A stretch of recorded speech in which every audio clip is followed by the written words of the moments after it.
Good evening sir. Good evening. Start करते हैं। तो लास्ट लेक्चर में मैक्सवेल वेलोसिटी डिस्ट्रीब्यूशन डिस्कस कर रहे थे। सम एवरेजेस आपको कैलकुलेट करने के लिए नोट कराया था। V x square 3 dimension part के लिए लास्ट लेक्चर में जो आपको प्रोबेबिलिटी फंक्शन डिस्कस किया है, दैट प्रोबेबिलिटी फंक्शन अगर आप यूज करेंगे exponential minus m v x square by 2 kbt v x square d v x divided by integration minus exponential minus m v x square by 2 kbt d v x. जो y component और z component वाले integration हैं वो denominator और numerator में same रहेंगे।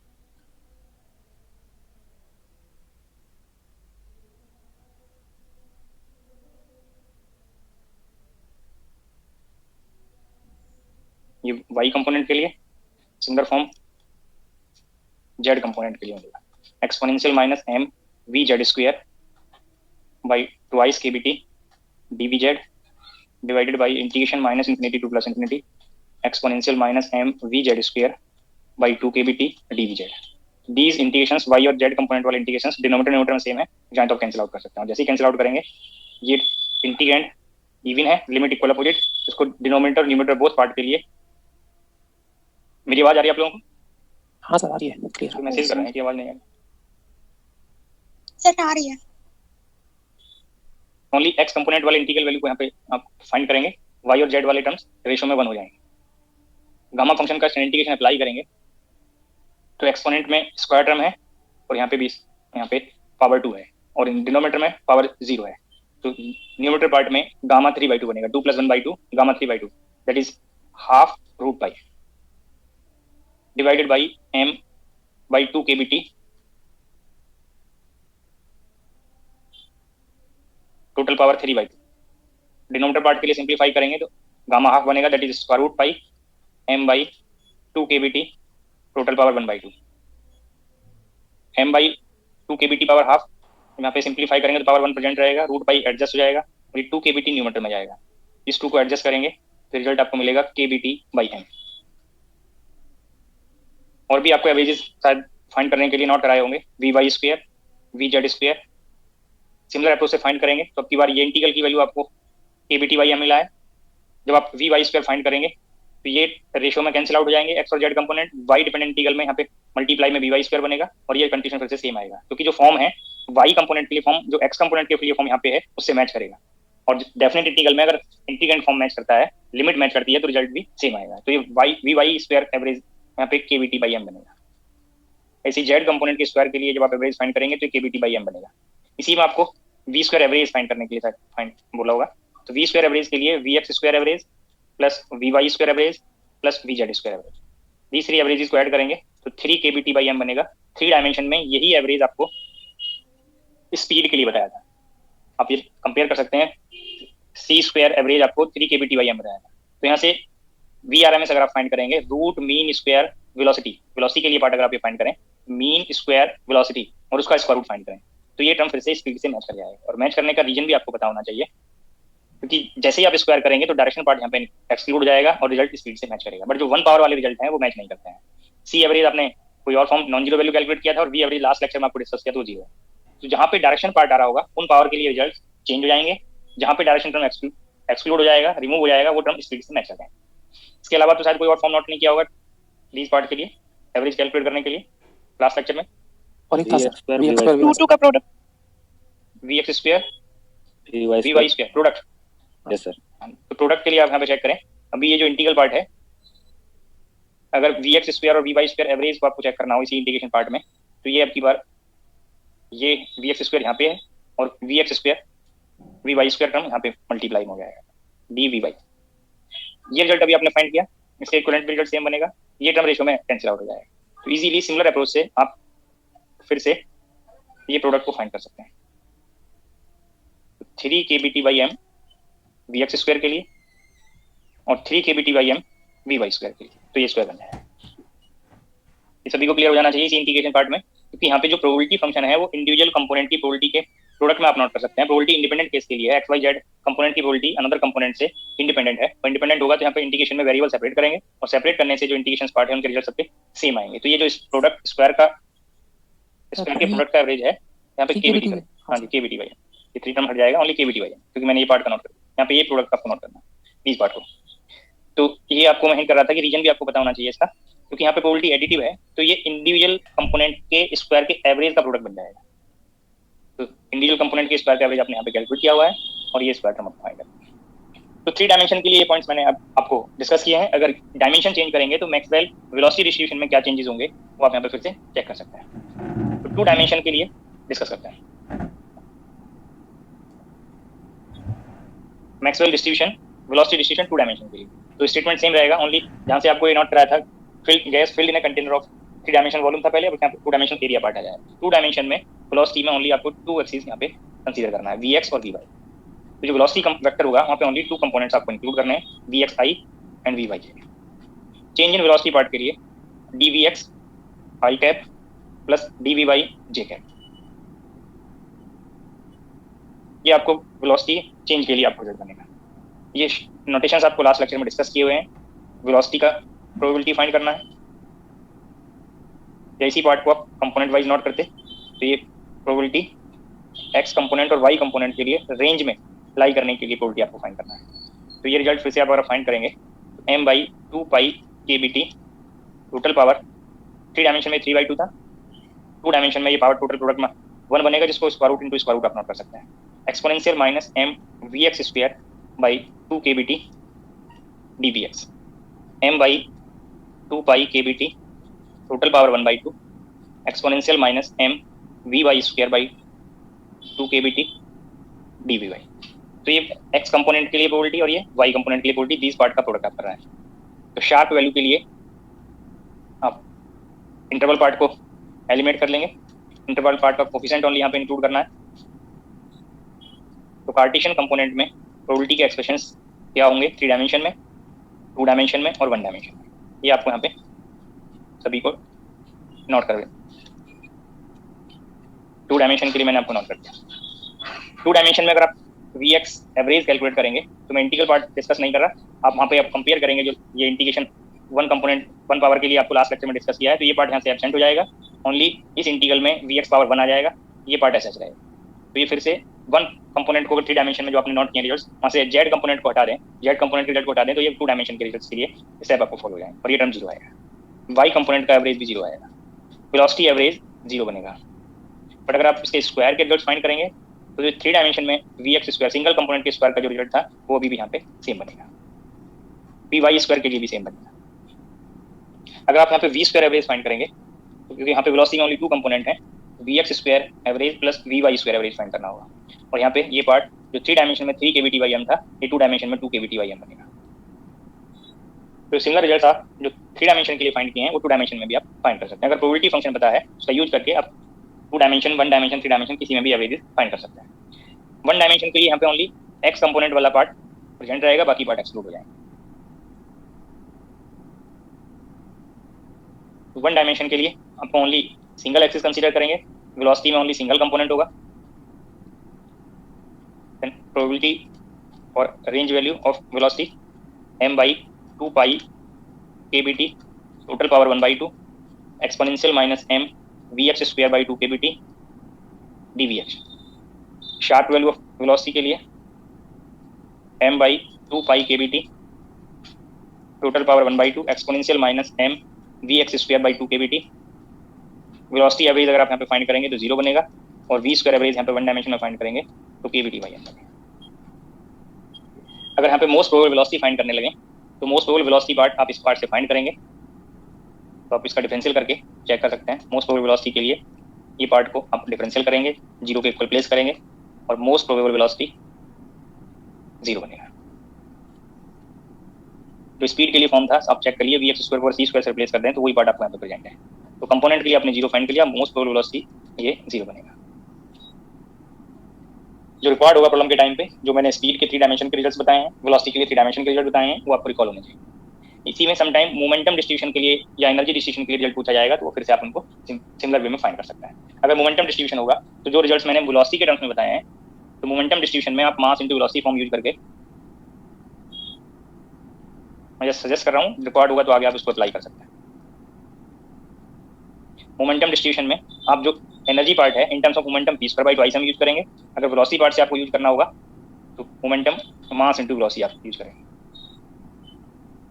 अगर ये 3 डायमेंशन के लिए आप अप्लाई करें तो 3 डायमेंशन में अगर आपको प्रोबेबिलिटी फाइंड करना है मोमेंटम के कंपोनेंट px, py और pz के लिए, तो ये dpx, dpy, dpz range value के लिए ये प्रोपोर्शनलिटी फैक्टर ये एक्सपोनेंशियल माइनस बीटा ई के प्रोपोर्शनल बनेगा, that is p square by twice m kbt, जिसको आप कंपोनेंट में ओपन करेंगे px square plus py square plus pz square,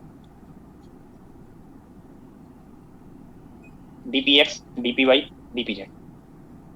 तो ये प्रोपोर्शनलिटी कांस्टेंट की वैल्यू को आप फाइंड कर सकते हैं इंटीग्रल करके, जैसे आपने वेलोसिटी के लिए फाइंड किया। तो सिमिलर अप्रोच से आप रिजल्ट को फाइंड कर सकते हैं। अगर एग्जैक्ट फॉर्म भी आपको रिक्वायर्ड होगा, क्योंकि स्पीड और वेलोसिटी में तो जो मल्टीपल फैक्टर था वो m/2 पाई kbt पावर 3/2 बन रहा था। मोमेंटम के टर्म्स में ये रिजल्ट चेंज हो सकता है, चेंज होगा तो आप सिमिलर अप्रोच से फाइंड कर लेंगे जो रिक्वायर्ड होगा। ऐसे ही जब एनर्जी डिस्ट्रीब्यूशन रिक्वायर्ड होगा तो एनर्जी को ई रखेंगे, इंटरवल पार्ट एनर्जी के लिए यूज करेंगे, वो रिजल्ट सिमिलर वे में फाइंड कर सकते हैं। जो डिस्ट्रीब्यूशन जिस टाइप के लिए आपको रिक्वायर्ड होगा उसके लिए आप अप्लाई कर लेंगे क्वेश्चन के अकॉर्डिंग, आप दैट टाइम पे ये रिप्लेसमेंट कर लेंगे। तो क्योंकि स्पीड और वेलोसिटी में डायरेक्शन एक स्केलर पार्ट है, एक वेक्टर पार्ट है, वो दोनों कंसेप्ट आपको इंक्लूड हो गए, जो मोमेंटम में आपको वेक्टर क्वांटिटी के लिए रिक्वायर्ड होगा और एनर्जी में फिर स्केलर वैल्यू के लिए आप उसको रिप्लेस कर सकते हैं।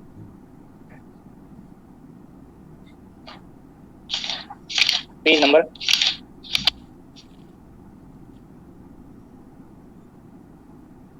Number 24, problem number 14। प्रॉब्लम का स्टेटमेंट रीड कर लीजिए। Page number 24, problem number 14। Consider a classical gas in thermal equilibrium at temperature T1 and T2. Which of the following graphs correctly represent the qualitative behavior of the probability density function of the x component of velocity? तो x component of velocity के लिए अब आपको ये dimension अगर आपको यहाँ पे डिफाइन नहीं है तो आप कंपेयर करें, चाहे 1 डायमेंशन हो x कंपोनेंट के लिए ये प्रोबेबिलिटी फंक्शन है, चाहे 2 डायमेंशन हो x कंपोनेंट के लिए ये फॉर्म है, चाहे 3 डायमेंशन हो फिर से आपको फॉर्म सेम बनेगा x कंपोनेंट के लिए। जब फॉर्म सेम है तो आप इसी पार्ट से प्रोबेबिलिटी फंक्शन को आप कंपेयर कर सकते हैं। तो पहले तो आपको ये चेक करना कि पी कहाँ पे बनेगा, और x कंपोनेंट के लिए पी आपको मैंने हिंट किया कि वो 0 पे बनेगा, तो ये पॉइंट आपको चेक करना है। Most probable x component of velocity वो 0 बनेगा। तो अगर आप ये कंपेयर करें तो ए ऑप्शन और बी ऑप्शन दोनों रॉन्ग हो गए। अब 2 डिफरेंट टेम्परेचर्स हैं बट आपको टेम्परेचर का कंपेरिजन नहीं दिया है, तो कोई एक टेम्परेचर पे अगर हाइट हायर होगा तो उसका विड्थ लेस है, और जो अनदर टेम्परेचर है उसका अगर विड्थ डिक्रीज हाइट डिक्रीज करेंगे तो उसका विड्थ इंक्रीज हो जाएगा।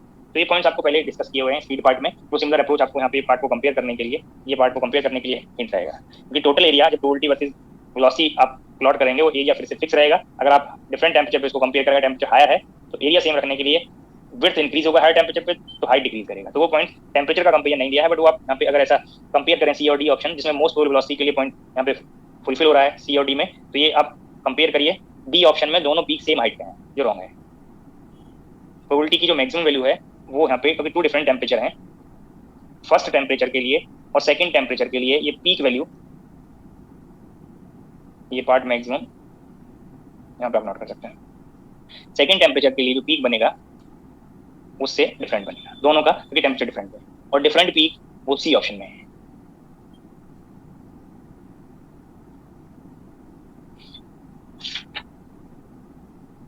Next problem, page number 7, problem number 3। ये मैंने थियोरी पार्ट में ये पॉइंट्स आपको डिस्कस कर दिए हैं, वो आप एक बार स्टेटमेंट रीड करते जाएं और कंपेयर करते जाएं।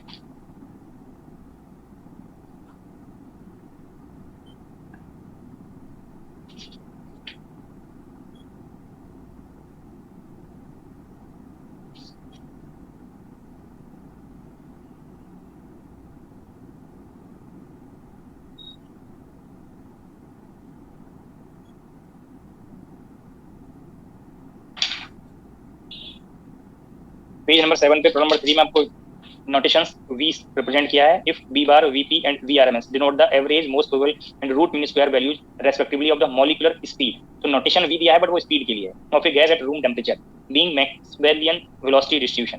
तो यहाँ पे आपको कंपेयर करना है, और ये पार्ट आपको मैंने पहले हिंट किया था कि most probable speed less minimum होता है, एवरेज स्पीड इंटरमीडिएट में आता है, और vrms these 3 स्पीड्स में मैक्सिमम होता है। तो आप ये कंपेयर कर सकते हैं। वीपी लीस्ट है और वीआरएमएस मैक्सिमम है, डी ऑप्शन करते हैं। पेज नंबर 7 पे 6, the root mean square speed of a particle of mass m in kinetic theory. जो मैक्सवेल स्पीड डिस्ट्रीब्यूशन के जो पॉइंट्स हैं वो भी काइनेटिक थ्योरी पे ही बेस्ड हैं, और काइनेटिक थ्योरी में भी आपको सिमिलर एक्सप्रेशन आपको फॉर्म मिलेगा। और अगर डायमेंशन मेंशन नहीं है तो मैंने आपको लास्ट लेक्चर में ये हिंट किया था कि आप 3 डायमेंशन के लिए इसको यूज करेंगे। तो रूट मीन स्क्वायर स्पीड ये आपको 3 डायमेंशन के लिए लास्ट लेक्चर में हिंट किया है, 3 kBt बाई है। Page number 10, problem number 34। A classical gas of molecules, each of mass m, is in thermal equilibrium at absolute temperature capital T. The velocity component of the molecule along the Cartesian axis are Vx, Vy and Vz. The mean values of Vx plus Vy square. तो आपको यहाँ पे क्योंकि statement में mention किया हुआ है velocity, तो वेलोसिटी के लिए आपको रिजल्ट यूज करना है।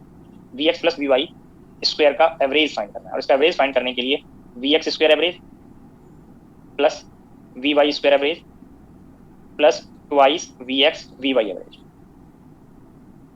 और जो प्रोबेबिलिटी मैक्सवेल वेलोसिटी डिस्ट्रीब्यूशन में प्रोबेबिलिटी फंक्शन है, यहाँ पे आपको ये हिंट किया कि 3 डायमेंशन के लिए आप यहाँ पे चेक कर रहे हैं Vx Vy Vz, बट यहाँ पे 3 डायमेंशन में से ओनली 2 कंपोनेंट का कंडीशन आपको यहाँ पे चेक करना है। तो मैक्सवेल वेलोसिटी डिस्ट्रीब्यूशन के फॉर्म पे अगर आप जाएं तो ये जो प्रोडक्ट है यहाँ पे वो इंडिविजुअल कंपोनेंट के एवरेजेस का प्रोडक्ट बन जाएगा। तो ये आप चेक कर सकते हैं। Vx स्क्वायर भी आपको डिस्कस किया था kBt/m, Vy स्क्वायर भी आपको डिस्कस किया kBt/m, और ये टर्म 0 हो जाएगा। v इसको ऐड करेंगे तो 2 kBt/m। लास्ट ऑप्शन करते हैं।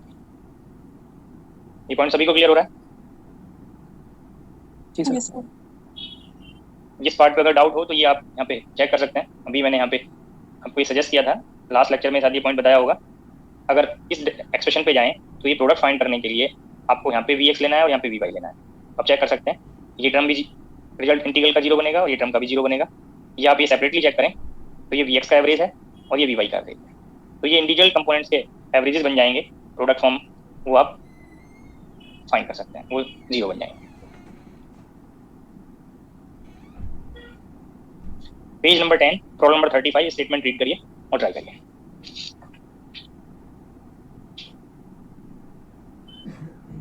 Page number 10, problem number 35।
Complete हुआ 10 पे 35। ऑप्शन ए मैं डिस्कस करता हूँ, कंपेयर कर लेंगे। पहले मैं वैल्यू कैलकुलेट कराता हूँ, फिर ऑप्शन से सेलेक्ट करते हैं। At a certain temperature T, average speed of nitrogen molecules in air is found to be 400 metre per second. Suppose temperature को आप T ले रहे हैं, यहाँ पर गिवन भी है, और जो स्पीड नोटेशन है, एवरेज स्पीड नोटेशन वो c बार है, और ये वैल्यू 400 मीटर पर सेकंड है। एवरेज स्पीड का आपको एक्सप्रेशन भी पता है।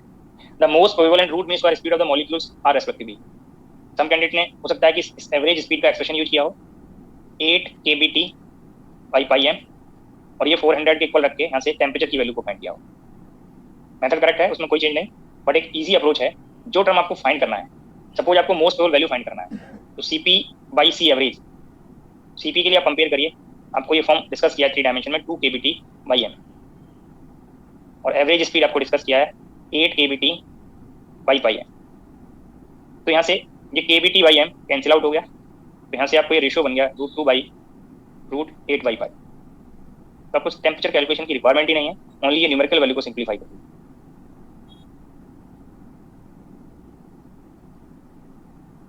ऐसे ही अगर आपको CRMS फाइंड करना है तो CRMS/C एवरेज फाइंड करिए। CRMS वैल्यू आपको 3 kBt/m डिस्कस किया हुआ है।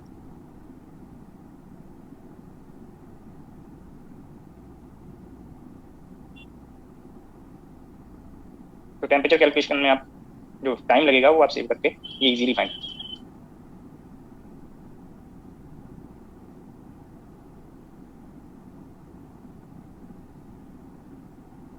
जब ये कैलकुलेशन करेंगे तो ये 355 मीटर पर सेकेंड सी बार की वैल्यू प्लेस करेंगे और CRMS वैल्यू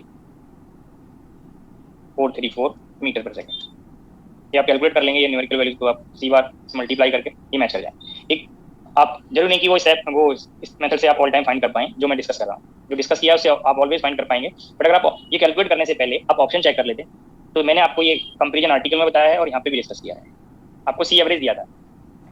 अगर कोई एक ही ऑप्शन ऐसा है जिसमें most probable value C average given value से लेस हो और VRMS हायर हो, तो ऑप्शन को सेलेक्ट कर सकते हो। आप चेक करिए, जो सेकंड ऑप्शन है most probable respective values find करनी है। Most probable value given value जो एवरेज स्पीड के लिए दिया है उससे ग्रेटर दिया है। 400 एवरेज स्पीड है और मोस्ट प्रोबेबल 820 दिया है, जो रॉन्ग होगा। डी ऑप्शन में जाइए, सी एवरेज आपको 400 दिया था, मोस्ट प्रोबेबल वैल्यू 422 दिया है, जो रॉन्ग होगा, क्योंकि मोस्ट प्रोबेबल सी एवरेज से लेस होना चाहिए। तो बी और डी रॉन्ग हो गए। अब थर्ड ऑप्शन में जाइए, थर्ड ऑप्शन में बीपी वैल्यू लेस तो दिया है, बट CRMS वैल्यू को अगर आप चेक करें, रूट मीन स्क्वायर स्पीड को चेक करें, तो वो भी लेस दिया है, जो CRMS वैल्यू लार्ज होना चाहिए। तो आप D3 ऑप्शन को रॉन्ग करके करेक्ट ऑप्शन को सिलेक्ट कर सकते हैं। बट ऐसा जरूर नहीं कि आप ऑल टाइम सिलेक्ट कर पाए, वो डिपेंड करेगा ऑप्शन फॉर्मेट। अगर एक से ज्यादा ऑप्शन में ऐसा ये कंडीशन फुलफिल हो रही होती तो आपको फिर कैलकुलेट ही करना पड़ेगा। कैसे कैलकुलेट करना है वो डिस्कस करें। नेक्स्ट प्रॉब्लम पेज नंबर 12 पे, problem number 2। Consider a Maxwellian distribution of the velocity of the molecules of an ideal gas. Let VMP and VRMS denote the most probable velocity and root mean square velocity respectively. Magnitude of ratio VMP by VRMS. देखो problem एक minor सा confusion है। अगर आप option को check करें तो कहीं पे जीरो नहीं, जबकि most probable value of velocity zero बनेगा। वो भी मैंने आपको सजेस्ट जो वेलोसिटी डिस्ट्रीब्यूशन डिस्कस किया है, 1 डायमेंशन 2 डायमेंशन 3 डायमेंशन, वहां पे आपको हिंट भी किया है। प्रॉब्लम का स्टेटमेंट अगर लाइक दिस होता, most probable magnitude of velocity, तब तो करेक्ट हो जाता। लास्ट में मैग्नीट्यूड का है, VRMS में तो ऑटोमेटिकली वो मैग्नीट्यूड आ गया। मगर जब आप पहले मोस्ट प्रोबेबल वेलोसिटी कैलकुलेट कर लेंगे और उसका फिर मैग्नीट्यूड फाइंड करेंगे तो जीरो ही बनेगा। ये पॉइंट क्लियर हो रहा है सभी को? जो मैंने सजेस्ट किया है सभी को क्लियर है? सर एक बार रिपीट कर दीजिए सर ये। अगर आप most probable value of velocity find कर लेंगे पहले, तो जीरो आएगा। अब इसका मैग्नीट्यूड फाइंड करें, क्योंकि यहाँ पे प्लस माइनस तो कुछ है ही नहीं। इसका मैग्नीट्यूड फाइंड करेंगे, जीरो का मैग्नीट्यूड तो जीरो ही रहेगा। तो प्रॉब्लम के स्टेटमेंट में वर्ड तो लिखा है मोस्ट प्रोबेबल वेलोसिटी, बट जो रिजल्ट्स बनाए हैं उसके मैग्नीट्यूड के बनाए हुए हैं। क्यों? किसी ऑप्शन में रेशियो जीरो नहीं है। अगर जीरो होता तो करेक्ट ऑप्शन बनता। स्टेटमेंट में मेंशन किया हुआ है let VMP is the most probable velocity. तो ये टर्म तो पहले फाइंड कर लेंगे, लास्ट में फिर मैग्नीट्यूड पूछा हुआ है, तो मैग्नीट्यूड के लिए मोस्ट प्रोबेबल फाइंड करेंगे तो स्पीड से मैच कर जाएगा, जो वैल्यू मैंने CP से डिस्कस किया था। तो नोटेशन तो जरूर यहाँ पे VMP वेलोसिटी के लिए लिया है, बट रिजल्ट ये स्पीड के लिए बनाया हुआ है। जब ये रिजल्ट स्पीड के लिए बनाएंगे तब ये √2kVt/m बनेगा। बट अगर वेलोसिटी के लिए बनाते हैं ये पार्ट, तो जीरो बनता। ये कहीं पे नोट कर लेंगे, ये most probable velocity value zero बनेगा, बट स्पीड के लिए 2kVt/m बनेगा 3 डायमेंशन में। और ये VRMS में कोई प्रॉब्लम नहीं है, क्योंकि इसमें तो ऑटोमेटिकली आप जब स्क्वायर का एवरेज करेंगे तो डायरेक्शन पार्ट एलिमिनेट होकर रिजल्ट स्पीड से मैच कर जाएगा, और जो मैच करेगा तो ये 3kVt/m है। ये आप रेशियो लेंगे तो स्क्वायर रूट 2/3 बनेगा। Third option. Next problem page number 12 पे, प्रॉब्लम नंबर 3। थोड़ा डिफरेंट अप्रोच है।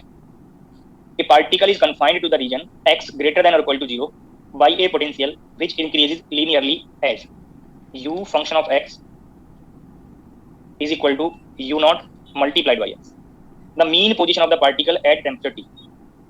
अगर आपको मीन पोजीशन फाइंड करना है, इस टर्म का अगर आप मीन फाइंड कर लें, u फंक्शन ऑफ x का अगर मीन फाइंड करेंगे, u नॉट कांस्टेंट है, पोजीशन के लिए आपको मीन फाइंड करना पड़ेगा।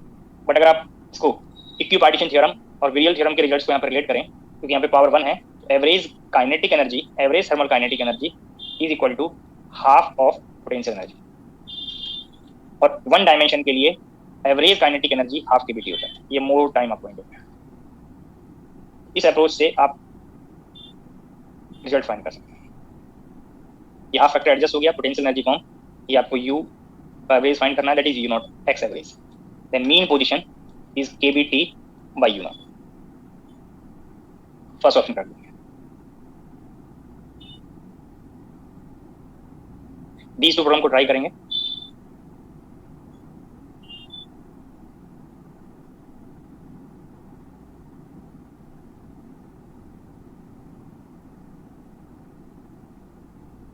19 पे 24 कर चुके हैं ना।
मैंने सर प्रो नंबर गलत नोट कर दिया है, 25 है sir.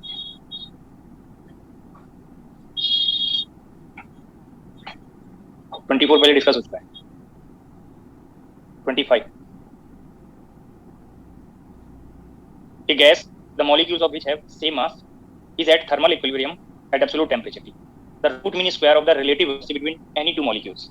Suppose velocity of two different molecules may be represented by V1 and V2, and the relative velocity of these two molecules may be defined as V1 minus V2 or V2 minus V2. This is relative velocity.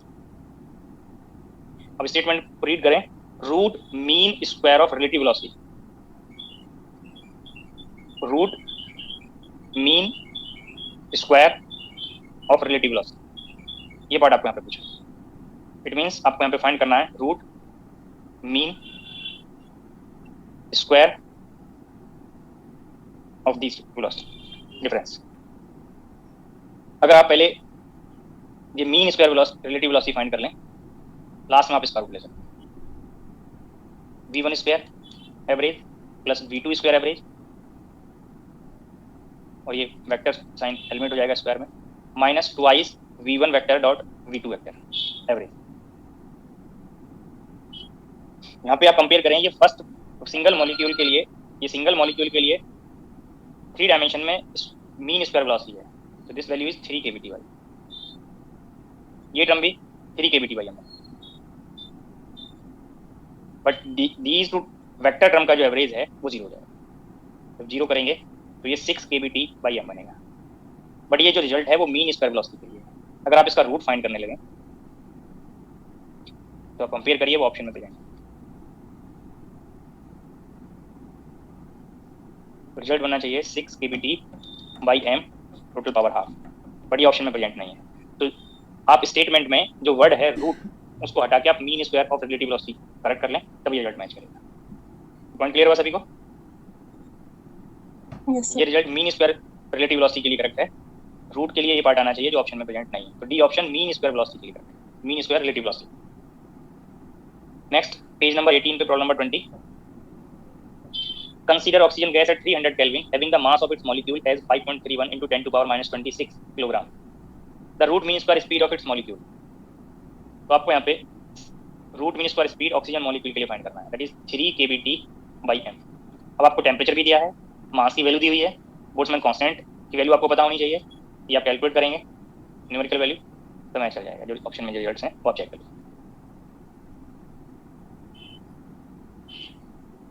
Temperature आपको given है 300, मास value आपको statement में given है 5.31 into 10 to power minus 26, ये numerical values आप calculate कर लीजिए।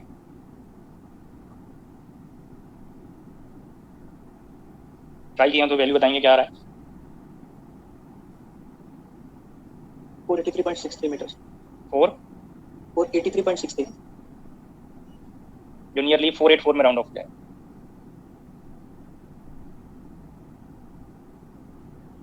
Last option से मैच करते हैं।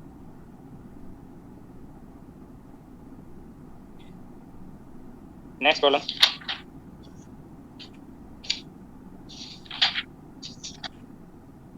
Page number 22, problem number 5.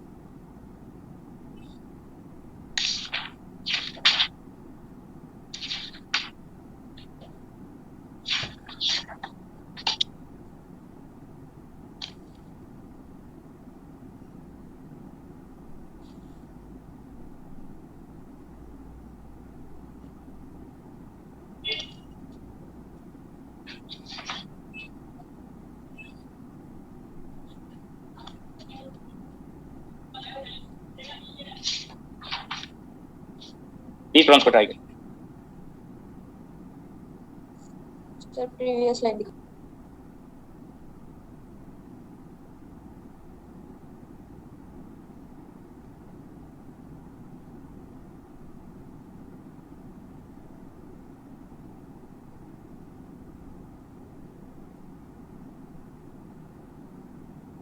Sir problem से लिखिए 5 का ऑप्शन बी सर 22 पे. these जो प्रॉब्लम्स नोट किए उनको ट्राई कर लीजिए, भी डिस्कस करता हूँ.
डिस्कस करता हूँ, कंपेयर कर लें.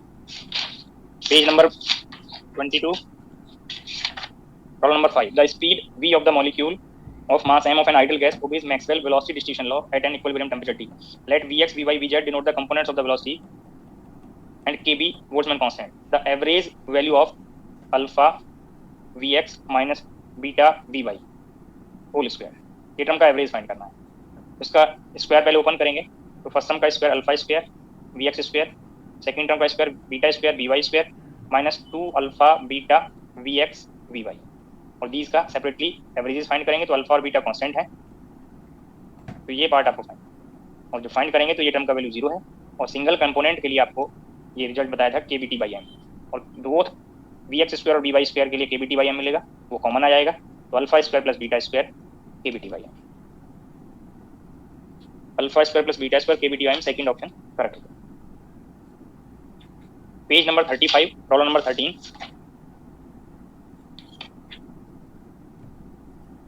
ये आपको कंपेरिजन बताया हुआ है VRMS, V mean and VM most probable.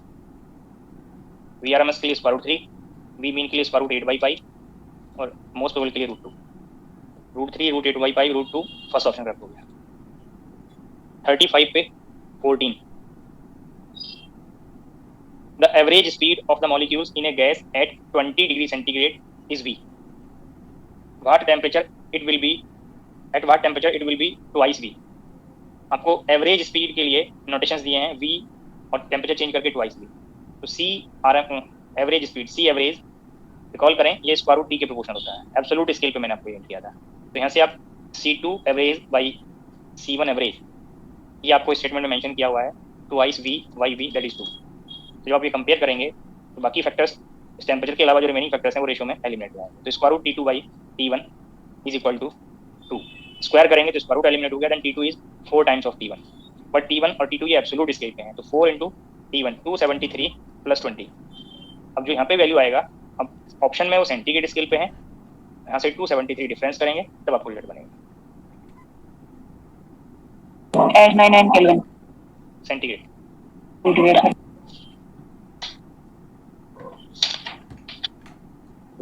First option यहाँ पे करेक्ट हो जाएगा।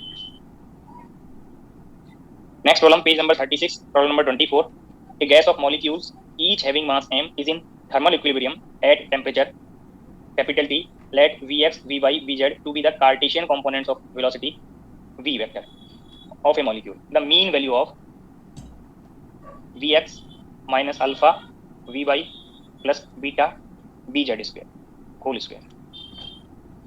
तो यहाँ से आप पहले स्क्वायर करेंगे, फिर इनका एवरेजेस फाइंड करेंगे, तो जो म्यूचुअल टर्म्स होंगे, म्यूचुअल डिफरेंट कंपोनेंट का प्रोडक्ट आएगा, वो जीरो बनेगा। ओनली सिंगल टर्म के जो स्क्वायर वाले टर्म, इंटीग्रल टर्म के स्क्वायर वाले टर्म है, वो कंट्रीब्यूट करेंगे। और we x square, we Y square, V Z square averages आपको बताए हुए हैं केबीटी वाई एम। तो यहाँ से इसका कोफिशिएंट 1 है, इसका कोफिशिएंट अल्फा स्क्वायर, यहाँ पे बीटा स्क्वायर।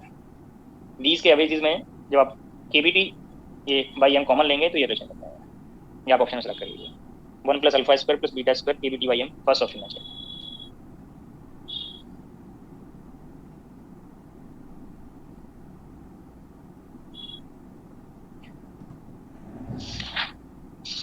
अभी कहीं मैक्सवेल स्पीड डिस्ट्रीब्यूशन या वेलोसिटी डिस्ट्रीब्यूशन का कंसेप्ट आएगा, वो अप्लाई कर लेंगे।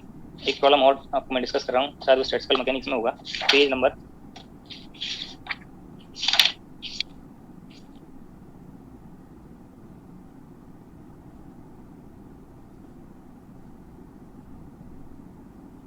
43, प्रॉब्लम नंबर 40।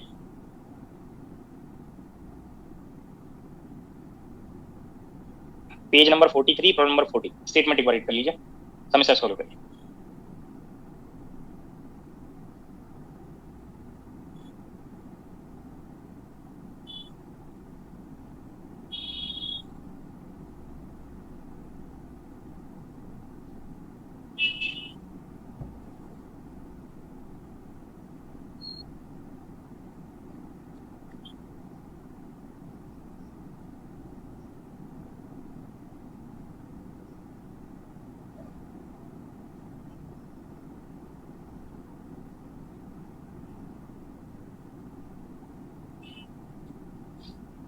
मैं डिस्कस कर रहा हूँ, कंपेयर कर लेंगे।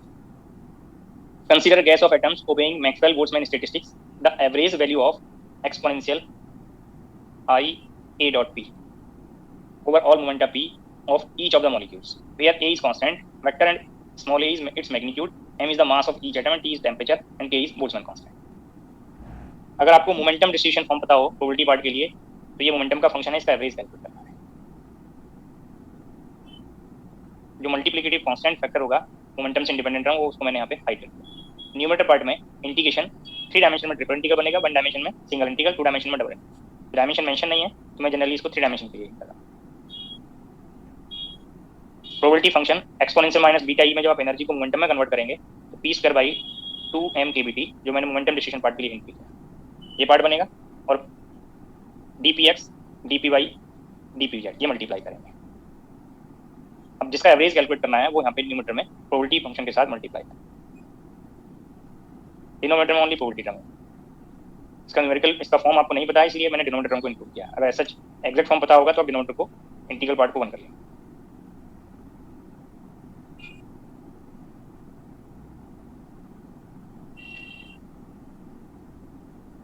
अब रिकॉल करिए, स्पीड के लिए भी स्पीड के किसी फंक्शन का एवरेज फाइंड करना था तो मैंने यहाँ पे स्पीड के कॉरस्पॉन्डिंग प्रोबेबिलिटी टर्म नोट किया और इंटीग्रल कर दिया। जब वेलोसिटी के लिए फाइंड करना था तो वेलोसिटी के कॉरस्पॉन्डिंग प्रोबेबिलिटी लिया और इंटीग्रल कर दिया। अब मोमेंटम के किसी फंक्शन का फाइंड करना है तो मोमेंटम डिस्ट्रीब्यूशन फंक्शन आप मल्टीप्लाई करके इंटीग्रल करेंगे। ये पॉइंट तक सभी को ये स्टेप क्लियर होना चाहिए, विदाउट नहीं होना चाहिए।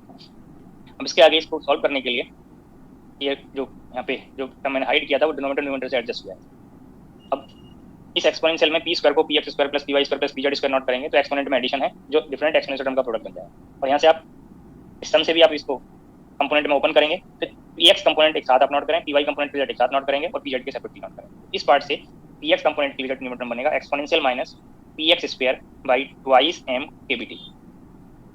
इस पार्ट से बनेगा plus I A X P X D P X divided by integration minus infinity to plus infinity exponential minus P X square by twice M KBT D P x.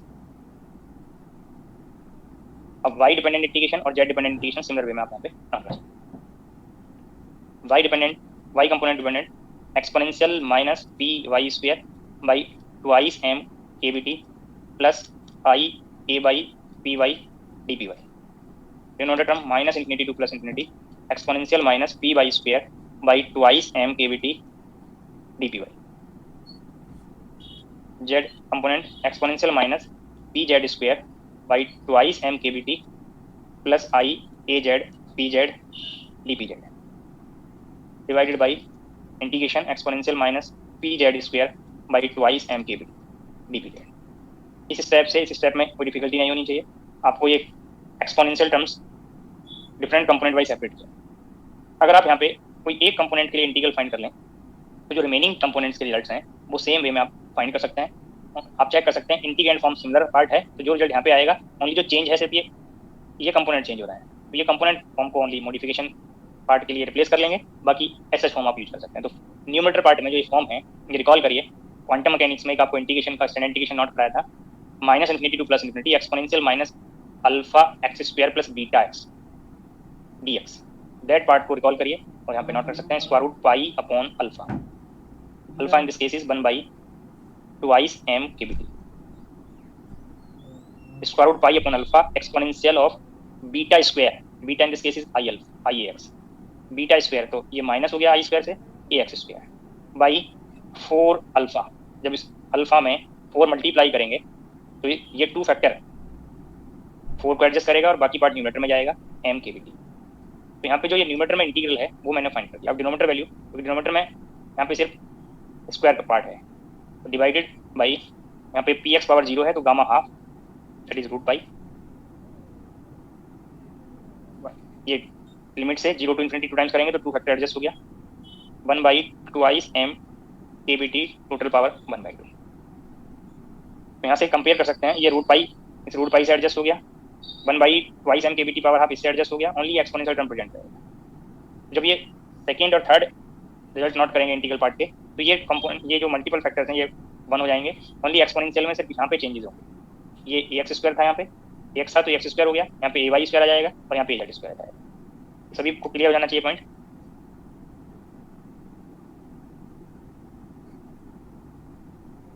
These 3 part को आप multiply करेंगे, exponential को multiply करेंगे तो यहाँ पे जो exponent है वो एडिटिव हो जाएंगे, एक्सपोनेंट का एडिशन करेंगे, M K B T by 2 common लेंगे तो A X square plus A Y square plus A Z square that is A square.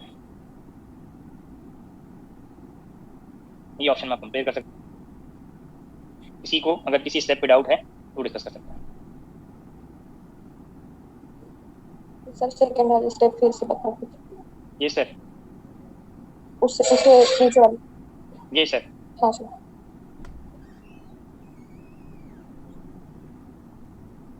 को 2 स्टैंडर्ड इंटीग्रेशन अप्लाई करना है। एक alpha square plus beta X D X, ये part आपको बताया हुआ है square root pi upon alpha exponential beta square by 4 alpha. Alpha in this case is 1 by twice M K B T and beta is I A X. तो आप यहाँ पे compare करिए, square root pi upon alpha, alpha में 1 by twice M K B T मैंने place किया है और एक्सपोनेंशियल ऑफ बीटा स्क्वायर, ये टर्म का जब स्क्वायर करेंगे तो आई स्क्वायर टर्म -1 हो गया, ए एक्स स्क्वायर हो गया बाई 4 अल्फा। तो यहाँ पे 1 by twice M K B T में 4 अल्फा, इसको 4 टाइम्स कर दीजिए, 4 टाइम्स करेंगे तो ये फैक्टर 4 बाई 2 ये 2 टाइम्स हो गया और 1 by M K B T numerator में एम के बी टी में कन्वर्ट हो गया। ये पॉइंट क्लियर हो गया? Yes sir. तो डिनोमिनेटर में वैल्यू है ये इंटीग्रल तो क्वांटम मैकेनिक्स में बहुत टाइम पढ़ा होगा आप लोगों ने, integration 0 to infinity X power N D X के लिए gamma N plus 1/2 divided by 2 alpha power N plus 1/2 वो आपका यूज करना है। तो सभी में ये फैक्टर सेम आएंगे 3 कंपोनेंट्स के लिए, वो ये कंपेयर करें, ये डिवाइड होकर 1 बन रहा है, रूट पाई से रूट पाई कैंसिल आउट हो गया, 1 by twice M K B T का पावर हाफ यहाँ पे भी है और यहाँ पे भी ये फैक्टर 1 में कन्वर्ट हो गया। इसलिए बाकी कंपोनेंट के लिए मैंने फैक्टर को नोट नहीं किया, एक्सपोनेंशियल फैक्टर में डिफरेंस था, वो क्या पार्ट पे चेंज है वो मैंने इंक्लूड कर दिया, लास्ट पार्ट में टू चुका है यहाँ पे।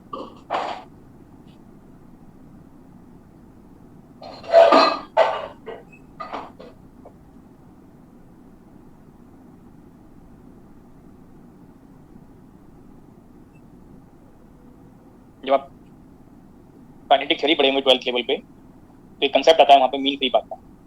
काइनेटिक थ्योरी में जो गैस मॉलिक्यूल्स होते हैं वो फ्री मोशन करते हैं, at the time of collision वो इलास्टिक कॉलिजन करेंगे, उसके कॉलिजन के अलावा वो स्ट्रेट लाइन पाथ को फॉलो करते हैं। तो दैट पार्ट में आपने कंसेप्ट पढ़ा होगा मीन फ्री पाथ का, जो आप सॉलिड स्टेट में इलेक्ट्रिकल प्रॉपर्टीज पढ़ने किसी सॉलिड का दैट टाइम पे ये कंडीशन यूज भी होता है mean free path. Free electron theory में आपने मीन फ्री पाथ यूज किया होगा सॉलिड स्टेट में। इसका डेफिनेशन और temperature dependency mean free path का तो प्रॉब्लम पूछा जाता है. The average distance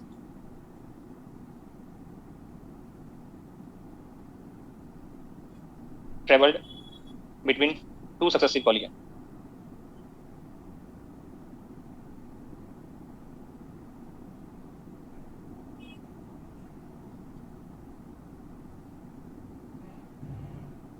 Is called mean free path.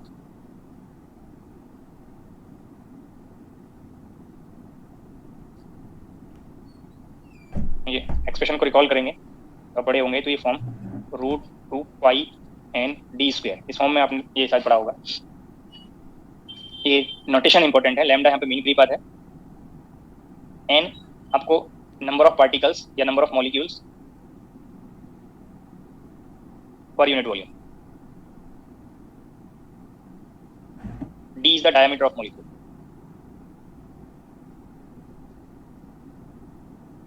और काइनेटिक थ्योरी में आप जो मॉलिक्यूल्स लेंगे गैस के वो आइडियल गैस लॉ को फॉलो करेंगे. और आइडियल गैस के लिए आप equation of state PV = n kBT वहाँ पढ़ते हैं. अब यहाँ पे नंबर ऑफ मोल नहीं है इसलिए मैंने एक n kBT में नोट किया है. जब आप इसमें इस फॉर्म से n/v फाइंड करेंगे that is small n number of molecules per unit volume. इस पार्ट में आप चेक कर सकते हैं. यहाँ से n/v के लिए सिंप्लीफाई करेंगे तो small n that is n/v can be written as P/kBT. तो यहाँ पे जिस एक्सप्रेशन में आपको टेम्परेचर डिपेंडेंसी और प्रेशर डिपेंडेंसी कंफर्म नहीं था ये आपको यहाँ पे ideal gas equation of state से कंफर्म होगा. इस n को आप एलिमिनेट कर दीजिए. P/kBT d². Mean free path is directly proportional to temperature and inversely proportional to pressure. तो these two dependencies आपको कंफर्म होंगी. प्रॉब्लम को आप सॉल्व कर सकते हैं.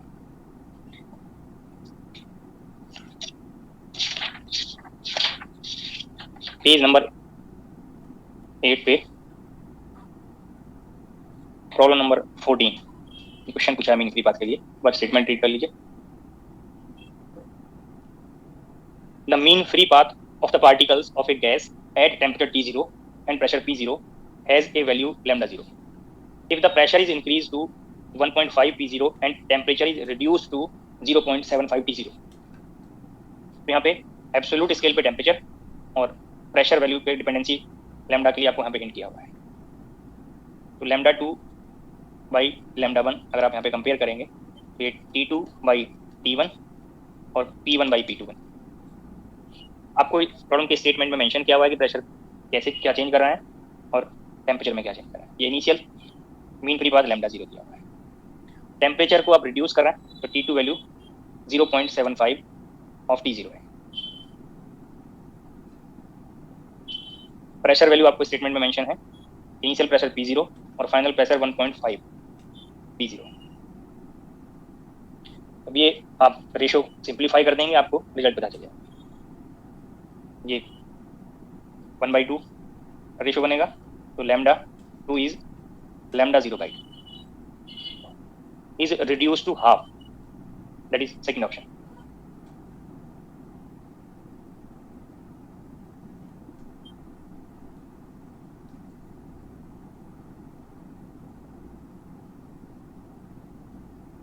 कई बार क्वेश्चन यहाँ पे थर्मल कंडक्शन पे भी एक दो क्वेश्चन पूछे गए हैं. तो जो मेजर पार्ट था थर्मोडायनामिक्स का वो कंप्लीट हो गया है. बाकी जो छोटे वहाँ पे जिन टॉपिक पे 1 और 2 क्वेश्चन पूछे गए हैं वो मैं आपको यहाँ पे हिंट कर रहा हूँ. थर्मल कंडक्शन पे भी सम क्वेश्चंस पूछे गए हैं.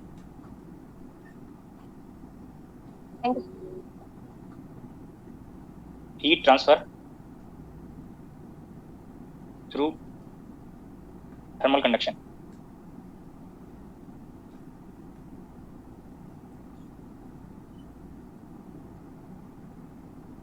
तो थर्मल कंडक्शन के लिए कई बार आपको रेट ऑफ हीट ट्रांसफर पे क्वेश्चन सॉल्व करना होगा. तो ये आप 12th लेवल पे ये एक्सप्रेशन पढ़े भी होंगे. सिमिलर एक्सप्रेशन dq/dt या delta q/t that is ka del t/l. ये फॉर्म आसान हो सकता है पढ़े हो आप लोग q/t के लिए ये फॉर्म. तो ये थर्मल कंडक्शन के लिए हीट ट्रांसफर करेगा. तो ये थोड़ा मैं हिंट कर रहा हूँ तो इस पर बेस क्वेश्चन डिस्कस करेंगे. अगर आप यहाँ पे कोई पर्टिकुलर स्पेसिमेन ले रहे हैं जिससे हीट ट्रांसफर होगा वन एंड से अनदर एंड को तो मैंने सर्कुलर क्रॉस सेक्शन यहाँ पे कंसीडर करके सम टाइम ये रेक्टेंगुलर या स्क्वायर क्रॉस सेक्शन भी हो सकता है। तो एरिया का वैल्यू आप कैसे फाइंड करेंगे शेप से, वो आप शेप, उसके लिए शेप इंपॉर्टेंट है। बाकी पार्ट आप एरिया को, अगर एरिया रिप्रेजेंट कराएं तब ये शेप इंपॉर्टेंट नहीं है। तो अगर यहाँ पे इस एंड को आप हीट प्रोवाइड कर रहे हैं तो ये हीट थर्मल कंडक्शन प्रोसेस से अनदर एंड तक मूव करेगा। तो अगर आप यहाँ पे एक पर्टिकुलर एलिमेंट यहाँ पे कंसीडर करें, एलिमेंट ऑफ थिकनेस dx, और इस पॉइंट, इस एलिमेंट के इस एंड से इस एंड का जो टेम्परेचर डिफरेंस है वो dt है, और इसका circular cross section area A है। इस एंड का टेम्परेचर T1 है और इस एंड का टेम्परेचर T2। इस टोटल मटेरियल के सैंपल का लेंथ L है। यहाँ पे आप नोट करेंगे ये A एरिया है, बाकी पार्ट आपको मैंने डायग्राम से रिप्रेजेंट किया। वन एंड का टेम्परेचर T1, अनदर का T2। एक स्मॉल k नोटेशन लेंगे थर्मल कंडक्टिविटी के।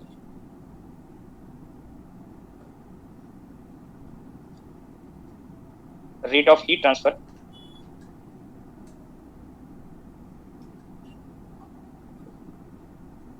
अगर हम इनफाइनेटिसिमल हीट के लिए रेट फाइंड करेंगे तो ये dq बाई dt बनेगा। ये रेट आप डेरिवेटिव फॉर्म में डिफाइन करता है। This rate is directly proportional to, ये एक तो दीज टू एंड के टेम्परेचर डिफरेंस पे डिपेंड करेगा dt पे, इसके एरिया पे डिपेंड करेगा और इसके थिकनेस पे डिपेंड करेगा। This is directly proportional to area change in temperature by thickness. अब ये प्रोपोर्शनलिटी साइन अगर आप एलिमिनेट करेंगे तो आप कोई कांस्टेंट मल्टीप्लाई करें और that constant is called thermal conductivity. This is a dt by dx। तो इनफाइनेटिसिमल प्रोसेस के लिए ये रेट ऑफ हीट ट्रांसफर बनेगा। अगर आपको लार्ज हीट ट्रांसफर का रेट फाइंड करना है, इस एंड से इस एंड तक कितना हीट फ्लो हुआ यूनिट टाइम में, वो आपको फाइंड करना है, तो ये आप इंटीग्रल करें 0 to L dq by dt dx ka dt T1 to T2, one and से अनदर एंड का जो टेम्परेचर उसको इंटीग्रेट कर दिया, थिकनेस पार्ट के लिए 0 to L कर दिया। अब क्वेश्चन के अकॉर्डिंग अगर ये आपको वहाँ पे कोई फॉर्म दिया हुआ है इन टर्म्स ऑफ थिकनेस, ये आपको thermal conductivity some time temperature dependent हो सकता है, एरिया कांस्टेंट रहेगा, वो आप आउटसाइड इंटीग्रेशन नोट कर सकते हैं।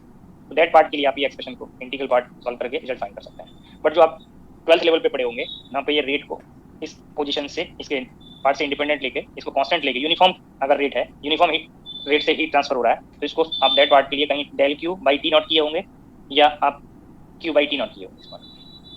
तो इसको मैंने रेट को कैलकुलेट करने के लिए D Q by D T outer में नोट कर दिया यूनिफॉर्म रेट हीट ट्रांसफर के लिए। और जैसे इसको नोट करेंगे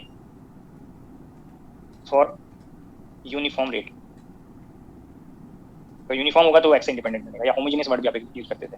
तो ये आउटसाइड इंटीग्रेशन नोट किया और ये इंटीग्रल किया तो ये एल बन गया। के थर्मल कंडक्टिविटी कांस्टेंट है, एरिया भी कांस्टेंट है।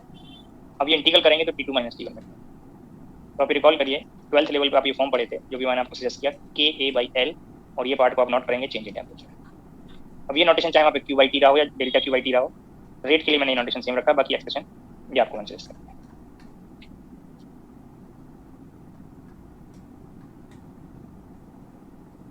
Page number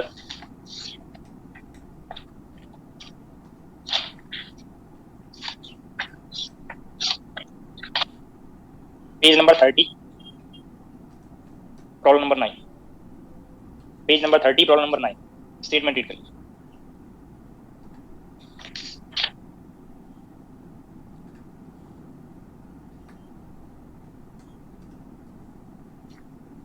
these two problems के लिए, या वन प्रॉब्लम और शायद कहीं पे होगा, इसके लिए आपको थर्मल कंडक्शन के लिए आपको स्टेप किए हैं। Page number 30 problem number 9, A manufacturer is able to offer two models of heat conserving windows as described below. Window A is a simple pane of glass 4 mm thick. Window B on the other hand consists of two extremely thin panes of glass separated by an air gap of 2 mm as shown in the figure below. Figure अब दोनों word यहाँ पे note किए हुए हैं, तो अब below को आप एलिमिनेट करें यहाँ से, अब वर्ड यूज करें। If the thermal conductivity of the glass is known to be, glass के लिए मैंने जी नोटेशन नोट कर दिया यहाँ पे 0.8 watt per meter Kelvin, and thermal conductivity of air 0.025 watt per meter Kelvin. Then the ratio of heat flow QA through window A to heat flow QB through window B is given by. आपको यहाँ पे ये ratio find करना है। अगर आप यहाँ पे टाइम से डिवाइड कर दें तो ये QA, मैंने कहा कि नोटेशन इंपॉर्टेंट नहीं है, तो दोनों पार्ट में आप सेम टाइम से डिवाइड करेंगे, ये आपको फाइंड करना है। और ये रिजल्ट अभी आपको यहाँ पे हिंट किया, के ए बाई एल डेल्टा टी आपको यूज करना है। के फॉर, यहाँ पे मैंने ये जो नोटेशंस लिखे हैं वो आप चेक करें, विंडो ए में क्या पार्ट है, क्या मटेरियल है, और विंडो बी में क्या मटेरियल है। यहाँ पे मैंने ग्लास नोट किया था, यहाँ पे ईयर नोट किया है, तो ये डाउट आपको नहीं होना चाहिए, चाहे तो डिफरेंट नोटेशंस आप यूज कर लेंगे। फर्स्ट विंडो पे जाइए, फर्स्ट विंडो में इनसाइड जो मटेरियल है, पेन के इनसाइड का मटेरियल ग्लास है, तो ये चाहे तो आप ये विंडो वाइज इसको नोट कर सकते हैं, ये ए के लिए और ये बी के लिए। सेकंड विंडो में ये एयर फिल किया हुआ है, तो ये थर्मल कंडक्टिविटी जब rate of heat transfer A window के लिए फाइंड करेंगे, तो ये K A area by L for window A change in temperature divided by K B area by L B change in temperature. अब statement में check करिए, आपको दोनों विंडो का थिकनेस दिया हुआ है, लेंथ दिया हुआ है जैसे मटेरियल पार्ट का, बट इसके जो परपेंडिकुलर साइड है, जब आप विंडो बनाएंगे तो ये पार्ट आप लाइक दिस थिंक करें थोड़ा, ये जो शेप होगा, ये एक पोर्शन आपको यहाँ पे हाइड किया हुआ है, ये पार्ट शो किया हुआ है, और इसके जो अनदर पोर्शन है ये आपको यहाँ पे शो नहीं किया है, ये पार्ट। तो ये एरिया दोनों विंडो का सेम बनेगा। ये जो डायग्राम दिए हैं, डायग्राम में जो आपका जो पेज है नोटबुक का, आप यहाँ पे चेक करें, जो रेक्टेंगल शो किया हुआ है, रेक्टेंगल में आपको जो एक वर्टिकल साइड दी हुई है, इस साइड में इसके परपेंडिकुलर वाली साइड शो नहीं की है, जिससे आपको एरिया कहा गया। तो दोनों साइड आपको यहाँ पे सेम दी है वर्टिकल साइड, ओनली जो ये हॉरिजॉन्टल साइड है वो आपको यहाँ पे डिफरेंट शो किया है, इट मींस वो थिकनेस पोर्शन शो कर दिया है, बाकी इसके परपेंडिकुलर जो एरिया है वो शो नहीं किया, बट वो सेम है, वो फिगर से आपको पता चल रहा है। तो ये एरिया आपको यहाँ पे कैंसिल आउट हो जाएगा, आप कैंसिल करेंगे तो यहाँ पे ये सेम टेम्परेचर चेंज के लिए रेट आपको फाइंड करना था, ये भी कैंसिल आउट हो गया। तो ये जो एक्सप्रेशन है वो कन्वर्ट हो गया thermal conductivity for window A and thickness for window B divided by thermal conductivity for window B and thickness for window A, और ये न्यूमेरिकल वैल्यूज आपको गिवन है। 0.8 थिकनेस आपको बी विंडो के लिए दिया 2 millimetre, thermal conductivity for window B और thickness window A के लिए दिया है 4 मिलीमीटर। ये आप सिंप्लीफाई कर लीजिए।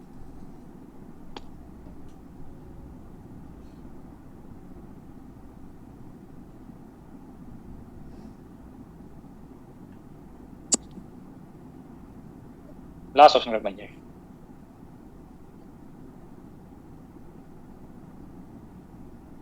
नेक्स्ट प्रॉब्लम नंबर है पेज नंबर 28 पे, प्रॉब्लम नंबर 15, ये जैसे पेपर की problem. A rod consist of 2 equal sections of length L, each with coefficient of thermal conductivity K1 and K2 respectively. One end of the rod is kept at fixed temperature T1 and other end at temperature T2, where T1 is greater than T2. If K2 is twice of K1, then the temperature at the interfaces. आपको यहाँ पे 2 different sections आपको यहाँ पे show किए हैं equal length के। इस पार्ट एंड का टेम्परेचर T1 और इसके लिए टेम्परेचर T2, और ये बोथ सेक्शन के लिए लेंथ आपको शो किया हुआ है L।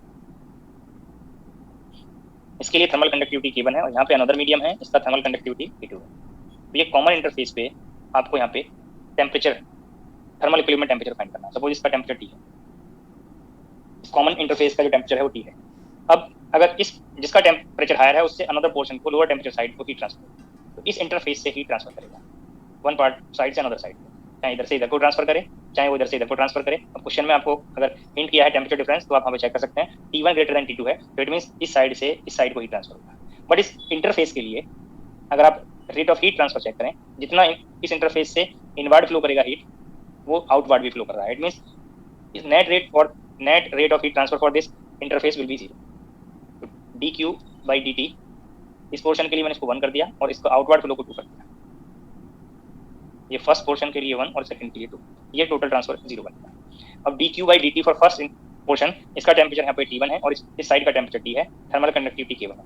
तो यहाँ से K1 area by length change in temperature, और change in temperature T minus T1 plus next side के लिए K2, एरिया दोनों का सेम है, cross section area both part के लिए सेम लेना है। 2 इक्वल क्रॉस, यहाँ पे इसकी जो साइड दी हुई है, ये पार्ट, ये पोर्शन, ये आपको यहाँ पे इंटरफेस पे सेम पर एरिया को डायग्राम से इंटरव्यू हो रहा है। एरिया मैंने सेम बाई L। अब यहाँ पे जब टेम्परेचर डिफरेंस फाइंड करेंगे तो temperature difference final temperature minus initial temperature. अब ये टोटल हीट ट्रांसफर 0 है। अब थर्मल कंडक्टिविटी का जो आपको रिलेशन दिया हुआ है वो यहाँ पे प्लेस कर दीजिए। K2 is equal to twice K1 A by L T minus T2। अब इसको राइट साइड में इंक्लूड कर लें या सेम साइड इंक्लूड कर लें, जो आपकी चॉइस है। Twice K1 by L area T minus T2 is equal to 0। तो यहाँ से A बाई L कॉमन लेके कैंसिल आउट हो जाए, K A1 बाई L ये 0 में इंक्लूड हो गया, या राइट साइड में अगर इसको इंक्लूड कर लेते साइन चेंज करके तो कैंसिल आउट हो गया, ये लाइक दिस भी आप नोट कर सकते हैं, इज इक्वल टू माइनस, तो K1 A by L cancel out हो जाए, तो यहाँ से ये T1 ये T और यहाँ से ट्वाइस T, सेम साइड लाएंगे तो 3T बनेगा, ये इस साइड एक टेम्परेचर T1 है, ये माइनस और ये माइनस प्लस, और ये राइट साइड में इंक्लूड करेंगे तो ये भी प्लस हो गया, T1 plus T2 and T is T1 plus T2 by 3। Mistake हो गया, ये ट्वाइस T2 है, सॉरी ये टर्म ट्वाइस T2 है, ये 2 फैक्टर यहाँ पे मिस हो गया, तो ये ट्वाइस T2 है। अब ऑप्शन में आप कंपेयर कर लीजिए, T1 plus twice T2 by 3 third option match कर जाएगा। सर इसका एक बार इनिशियल स्टेप एक्सप्लेन कर दीजिए, dq1 dq by dt1 plus इस टोटल पार्ट से कहीं पे ही ट्रांसफर नहीं होता है, क्लियर हो गया? तो सर मतलब हम इनिशियल कोई अमाउंट हीट का नहीं दे रहे इसमें? हाँ जी, इस टेम्परेचर डिफरेंस की वजह से हीट ट्रांसफर हो रहा है। ओके सर, स्टेटमेंट से कंफर्म है ना, टोटल से हीट ट्रांसफर 0 होने से ये दोनों जितना फर्स्ट सैंपल से अनदर को प्रोवाइड होगा, एक का लिए प्लस होगा एक के लिए माइनस होगा, दोनों का सम करेंगे तो 0 बनेगा। Okay sir.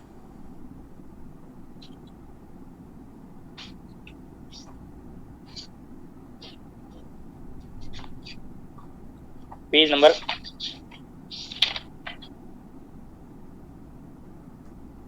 Page number 8 problem number 16, page number 8 problem number 16, statement read करिए।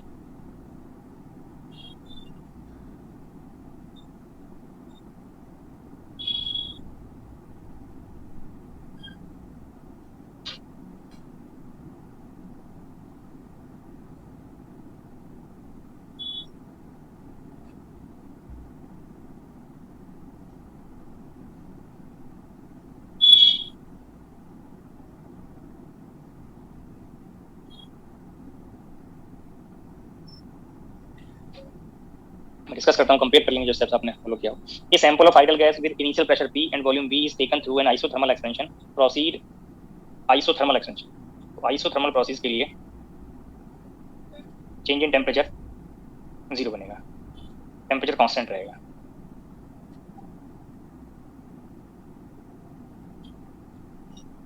During which change in entropy is found to be delta S. The universal gas constant is R. Then the work done by the gas is given by. By using combined form of first and second law of thermodynamics, TdS is equal to du plus PdV. और change work done, और statement में mention है कि isothermal process idol gas पे perform कर रहा है। जब यहाँ पे इसको अप्लाई करेंगे, इसको इंटीग्रल करेंगे TdS integral du integral dw, तो ये पार्ट 0 बनेगा और ये पार्ट वर्क डन के लिए नोटेशन डेल्टा डब्ल्यू है, और ये टर्म को आप जब टी कांस्टेंट है तो आउटसाइड इंटीग्रेशन नोट करेंगे और चेंज इन एंट्रोपी प्रोसेस में डेल्टा एस दिया होगा, तो वर्क डन आपको यहाँ पे कंफर्म हो गया कि work done T delta S है, बट ऑप्शन में टी डेल्टा एस प्रेजेंट नहीं है, इट मींस टेंपरेचर पार्ट कहीं पे प्रेजेंट नहीं है किसी भी ऑप्शन में।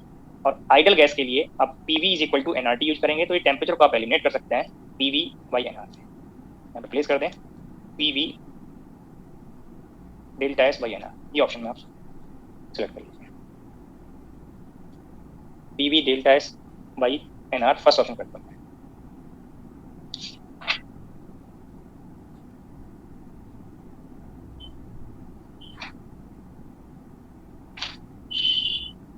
Page number 14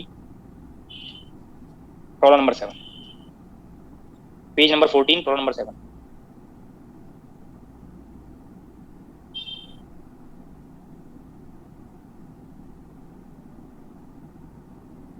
The entropy temperature diagram of two Carnot engines A and B as shown in the figure 5. The efficiency of the engines eta A and eta B respectively. Which one of the following equalities is correct? देखो statement में engine word use किया है, तो work done आपको जो मैंने engineering sign convention आपको discuss किया था, तो इंजीनियरिंग साइन कन्वेंशन में work done by the system positive आता है, तो इंजन वर्क करेगा तो उसका work done by the system positive आना चाहिए, बट यहाँ पे ये जो साइकिल के अगर डायरेक्शन को आप कंसीडर करें तो वर्क डन नेगेटिव आएगा, area enclose by the cycle से नेगेटिव आएगा, बट आपको यहाँ पे ये इंजन वर्ड कहा है तो इफिशियंसी के रिजल्ट्स आपको फाइंड करना है, और इफिशियंसी में मैंने आपको ये पार्ट बताया था कि वो आपको एब्सोल्यूट वैल्यूज लेनी, ये पॉइंट सभी को क्लियर हुआ? इफिशियंसीज में Q1 Q2 जो पार्ट ले रहे थे, जो वर्क डन थर्ड डी का डिफरेंस था एब्सोल्यूट वैल्यूज का, वो दैट पार्ट में अगर इसको जैसे ये थिंक कर सकते हैं कि अगर साइन कन्वेंशन को एक्सचेंज करें तो ये एरो आपके एक्सचेंज में, बाकी जो न्यूमेरिकल वैल्यूज हैं उनकी एब्सोल्यूट वैल्यूज अगर आप फाइंड करेंगे वो सेम रहेंगे। तो यहाँ पे टीएस डायग्राम आपको दिया है। टीएस डायग्राम के लिए आप यहाँ पे कार्नोट इंजन में 2 डिफरेंट इंजन के कॉरस्पॉन्डिंग ये टीएस डायग्राम आपको यहाँ पे ड्रॉ किया है। इफिशियंसीज को बोथ के लिए आपको कंपेयर करना है।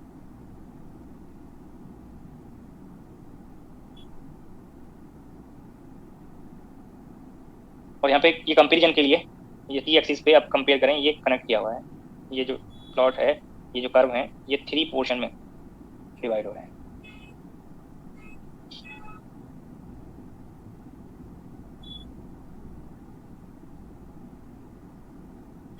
तो इफिशियंसी को कंपेयर करने के लिए area enclose by the cycle divided by area under this process, isothermal process के अंडर का एरिया आपको चेक करना है। तो यहाँ पे इफिशियंसी ऑफ ए इंजन और बी इंजन चेक करने के लिए आप यहाँ पे इस एक पर्टिकुलर इस पोर्शन को, सपोज मैंने स्मॉल ए एरिया कंसीडर, इस टोटल का एरिया जो है वो मैंने ए कंसीडर कर लिया कंपेयर करने के लिए। तो आप यहाँ पे इजीली चेक कर सकते हैं, अगर ए इंजन का इफिशियंसी फाइंड करेंगे तो वर्क डन, अगर ये एक बॉक्स का एरिया स्मॉल ए है तो यहाँ पे 3 बॉक्सेस इनक्लोज हो रहे हैं, और टोटल एरिया के लिए 3A और 1A, तो ये 4 टाइम्स ऑफ एरिया है। ऐसे ही आप बी के लिए चेक करेंगे तो सेम पोर्शन बनेगा, ए कैंसिल आउट हो गया, तो बोथ की इफिशियंसी यहाँ पे मैच कर गई। पॉइंट क्लियर हो गया सभी को?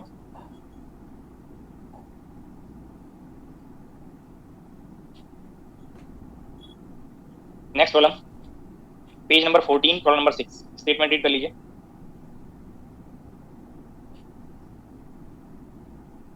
Page number 14, problem number 6, electrons of mass m in a thin long wire at temperature T follow a one-dimensional Maxwellian velocity distribution. The most probable speed of these electrons. One dimension के लिए आपको most probable value of speed discuss किया हुआ है, वो 0 बताया। Compare कर सकते हैं, थर्ड ऑप्शन में 0 दिया हुआ है।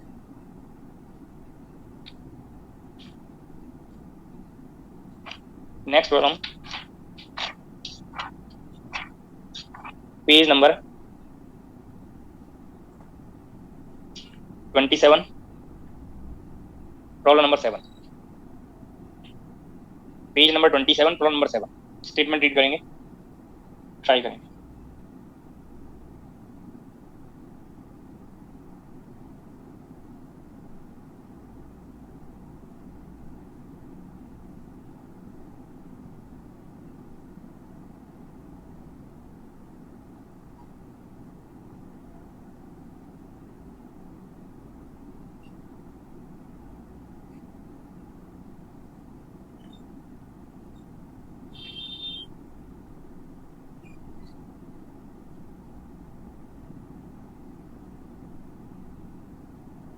Let a particle of mass 1 into 10 to power minus 9 kilogram constrained to have one-dimensional motion be initially at the origin.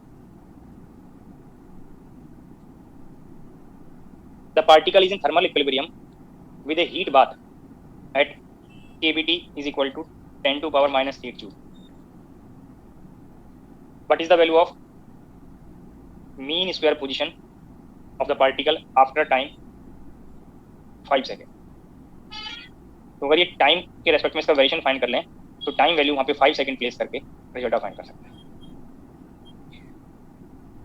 तो इसको फाइंड करने के लिए यहाँ पे सिस्टम को आप जब हीट सप्लाई करेंगे तो उसकी काइनेटिक एनर्जी चेंज होगी, और पार्टिकल पे अगर कोई फोर्स प्रेजेंट नहीं है तो पार्टिकल फ्री मोशन करेगा, और फ्री मोशन से यहाँ पे मास इंटू एक्सेलेरेशन d2r या वन डायमेंशन पार्ट पोजिशन के लिए लिखा है, तो d2x बाई dt स्क्वायर को 0 करेंगे, मास इसमें 0 में डिवाइड करेंगे, वो 0 हो गया, तो एक्सेलेरेशन पार्ट 0 हो गया फोर्स एब्सेंट होने से। इसको वन टाइम इंटीग्रल किया तो dx बाई dt आपको यहाँ पे वेलोसिटी की वैल्यू बनी, और वेलोसिटी की वैल्यू आपको यहाँ पे कांस्टेंट बनी। अब अगर इसका फिर से वन टाइम इंटीग्रल करें तो ये पार्ट का इंटीग्रल करने के लिए आपको यहाँ पे dx is equal to V D T part बनेगा। v कांस्टेंट है, आउटसाइड इंटीग्रेशन नॉट हो गया, इंटीग्रेटिंग कांस्टेंट को यहाँ पे ऐड करेंगे, this is x, this is vt plus x naught. और अगर आप इस रिलेशन में t को 0 कर दें, यहाँ पे कंडीशन दिया हुआ है t इक्वल टू 0 जैसे ही प्लेस करेंगे तो t इक्वल टू 0 पे जो पोजीशन की वैल्यू है वो आपको 0 दी हुई है, तो ये टर्म 0, टाइम वैल्यू 0 करने से टर्म भी 0, तो x नॉट आपको 0 पता चलेगा। तो यहाँ से रिलेशन आपको पता चल गया x is equal to vt। अगर आप यहाँ से एक्स स्क्वायर फाइंड करेंगे तो वी स्क्वायर टी स्क्वायर। अब अगर इसका एवरेज फाइंड करना है मीन स्क्वायर पोजीशन का, तो आपको वी स्क्वायर का एवरेज डालना चाहिए। वहाँ पे आप टी की वैल्यू 5 प्लेस करके रिजल्ट फाइंड कर सकते हैं। बट इस वी स्क्वायर को आपको रिलेट करना है, थर्मल इक्विलिब्रियम की कंडीशन दी हुई है, वन डायमेंशन के लिए एवरेज थर्मल काइनेटिक एनर्जी जो हाफ एम वी स्क्वायर होता है वो हाफ केबीटी बनेगा। तो केबीटी की वैल्यू आपको प्रॉब्लम के स्टेटमेंट में मेंशन है। तो यहाँ से वी स्क्वायर की वैल्यू अगर आप इस एक्सप्रेशन में प्लेस कर दें, that is KBT by M T square. तो ये प्रॉब्लम में किसी भी टाइम पे रिजल्ट आपसे पूछा जाए वो फाइंड कर सकते हैं। तो 5 सेकंड पे पूछा है वो फाइंड कर लीजिए। एक्स स्क्वायर एवरेज केबीटी की वैल्यू आपको दी हुई है, that is 10 to power minus 8 joule. Mass आपको दिया हुआ है 1 टू 10 टू पावर माइनस 9 और टी स्क्वायर तो 5 स्क्वायर दैट इज 25, तो 250 मीटर बनेगा। आंसर की मैं आपको 250 न्यूमेरिकल वैल्यू दिया। Next problem, page number 26, problem number 3। Statement read करिए, पेज नंबर 26, प्रॉब्लम नंबर 3। तो कोई स्टेटमेंट जरूर खुद से एक बार सभी प्रॉब्लम का जब मैं डिस्कस करता हूँ जरूर पढ़ लिया करें, कि जब तक स्टेटमेंट से इन्फॉर्मेशन नहीं रहेगा, आपको जो मैं स्टेप डिस्कस कर रहा हूँ उनका रीजन नहीं पता चलेगा क्यों वो फॉलो कर रहे हैं। क्या गिवन है वो आपको इन्फॉर्म नहीं, वो हिंट नहीं रहेगा, क्या फाइंड करना है उसका आपको हिंट नहीं रहेगा। इसलिए जितने स्टेप्स फॉलो सकते हैं वो फॉलो कर लिया करें, कम से कम आप स्टेटमेंट जरूर पढ़ेंगे।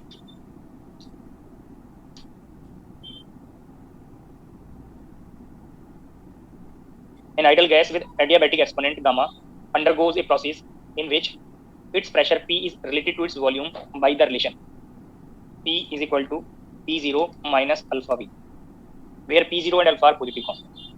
The volume starts from being very close to zero and increases monotonically to P0 by alpha. At what value of volume during the process does the gas have maximum entropy? तो आपको entropy का variation अगर volume के terms में पता चल जाए given process के लिए, तो एंट्रोपी की फंक्शन को वॉल्यूम के रेस्पेक्ट में आप डिफरेंशिएट करके, इट मींस जो मैक्सिमम वैल्यू फाइंड करने के लिए आप स्टेप्स फॉलो करते हैं, वो स्टेप्स फॉलो करके वॉल्यूम की वैल्यू आप फाइंड कर सकते हैं कि वॉल्यूम की किस वैल्यू के लिए एंट्रोपी मैक्सिमम बनेगा। अब चाहे तो आर्टिकल में जो मैंने आइडियल गैस के लिए एंट्रोपी चेंज के एक्सप्रेशन आपको डिस्कस किए हैं उनको आप डायरेक्ट यूज कर लें या फिर से आप स्टेप को फॉलो कर सकते हैं। Change in entropy integral ds by using combined form of first and second law of thermodynamics du by t integral pdv by t। D U को आप नोट करेंगे, स्टेटमेंट में आपको मोल्स का आइडिया नहीं है, मैं ये नोटेशन को सजेस्ट कर रहा हूँ कि सीवी वैल्यू अगर आप मोलर स्पेसिफिक हीट ले रहे हैं, सीपी जो भी नोटेशंस आएंगे ये आपको मोलर के लिए पता चलेगा। इस पार्ट को आप नोट कर सकते हैं, ये इस पार्ट को डी यू को एन मोल्स के टर्म्स में N C V D T Y T, और ideal gas equation of state ideal gas statement में मेंशन है ऑलवेज एप्लीकेबल होगा। तो पी वाई टी को आप एलिमिनेट करेंगे N R T Y V से, टी एलिमिनेट हो गया तो डी वी वाई। अब ये रिकॉल करिए, चाहे तो आप यहाँ पे इंटीग्रेट, क्योंकि डेफिनेट इंटीग्रल नहीं था तो इंटीग्रेटिंग कांस्टेंट भी आप ऐड कर सकते थे, या तो आपको लिमिट पता होना चाहिए, अदरवाइज आप इंडेफिनिट इंटीग्रल में इंटीग्रेटिंग कांस्टेंट ऐड करते हैं, तो मैंने कांस्टेंट ऐड कर लिया। अब ये पार्ट पे जाइए, N C V L N of T plus N R L N of V plus constant. अब आप चेक करिए वहाँ पे मैंने एक पर्टिकुलर स्टेट से अनदर स्टेट में आइडियल गैस को अगर मूव करा रहे हैं तो यही form L C V L N T F Y T I N R L N V F Y V I note कराया, बट यहाँ पे इंडेफिनिट इंटीग्रल है तो कांस्टेंट मैंने ऐड किया। ये नोटेशन को मैंने एंट्रोपी चेंज से रिप्रेजेंट किया हुआ है। अब यहाँ पे ये टर्म टेम्परेचर डिपेंडेंट है, ये वॉल्यूम डिपेंडेंट है, बट इस प्रोसेस की कंडीशन अभी आपको यहाँ पे यूज नहीं है, पहले आपको इसको प्रेशर में कन्वर्ट करना पड़ेगा। इस टेम्परेचर को आप फिर से इस इक्वेशन ऑफ स्टेट को यूज करके प्रेशर में पहले कन्वर्ट करें, that is N C V L N P V by N R plus N R L N V plus constant. अब यहाँ से N C V L N V और एक टर्म यहाँ पे है एल एन वी, वीज को कंबाइन करेंगे N C V plus N R L N V, एक टर्म प्रेशर के लिए that is N C V L N P, और जो यहाँ पे रिमेनिंग टर्म होगा minus N C V L N N R, ये टर्म कांस्टेंट है। इस कांस्टेंट में आप इसको किसी न्यू कांस्टेंट में कन्वर्ट कर सकते हैं। अब इस प्रोसेस की कंडीशन आप यहाँ पे प्लेस कर सकते हैं। इस टर्म को आप एन सी पी नोट कर सकते हैं, N C P L N B plus N C V L N P zero minus alpha. अब दीज टू टर्म को कोई मैंने separately another constant S naught ले लिया, दीज टू पार्ट को एस नॉट कांस्टेंट है। अब आप ये एक्सप्रेशन को चेक करिए, एंट्रोपी का एक्सप्रेशन ये वॉल्यूम में कन्वर्ट होता है। अब इसको आप डिफरेंशियल करेंगे वॉल्यूम के रेस्पेक्ट में, डिफरेंशियल करके 0 के इक्वल प्लेस करेंगे। तो यहाँ पे डिफरेंशियल किया, एन सी वी कॉन्स्टेंट है, एल एन वी का डिफरेंशियल 1 बाई, एन सीपी होगा सर। हाँ जी ये मिस्टेक हो गया, सीपी रहेगा। तो डिफरेंशियल करेंगे N C P 1 by V, अब इस टर्म का डिफरेंशियल करेंगे that is N C V 1 by P zero minus alpha V, और ये टर्म का जो डिफरेंशियल करेंगे पी जीरो कॉन्स्टेंट है, वी के रेस्पेक्ट में माइनस अल्फा वी, इस टर्म का डिफरेंशियल। जो ऑप्शन में रिजल्ट्स बनाए हुए हैं वो एडियाबैटिक एक्सपोनेंट गामा का फॉर्म आपको दिया हुआ है, गामा नोटेशन दिया है, ये C P by C V को आप गामा नोट करेंगे। इस एक्सप्रेशन को आगे कंटिन्यू करेंगे इस रिजल्ट को, N C P by V, ये राइट साइड में ले जाएंगे, माइनस साइन है, राइट साइड में प्लस हो गया, N C V alpha by P zero minus alpha, ये एन कैंसिल आउट हो गया, C P by C V is equal to C P by C V, ये 1 बाई वी सेपरेट कर दिया मैंने, 1 by sorry alpha by P zero minus alpha we, ये term को gamma note करेंगे, gamma by V is equal to alpha P zero minus alpha V. अब V की value आपको फाइंड करनी है, तो gamma P zero minus alpha gamma V is equal to alpha V, volume वाले term एक साथ नोट करेंगे, gamma P zero is equal to alpha 1 plus gamma V, and V is gamma P zero by alpha 1 plus gamma. इस volume की value पे entropy maximum होगा, ये option में सेलेक्ट करिए, gamma P zero by alpha 1 plus gamma, third option करते हैं।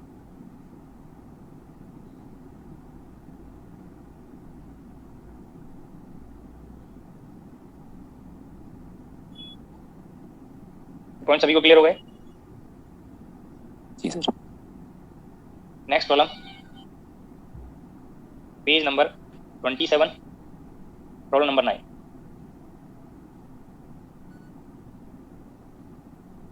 Page number 27, problem number 9, statement read करिए।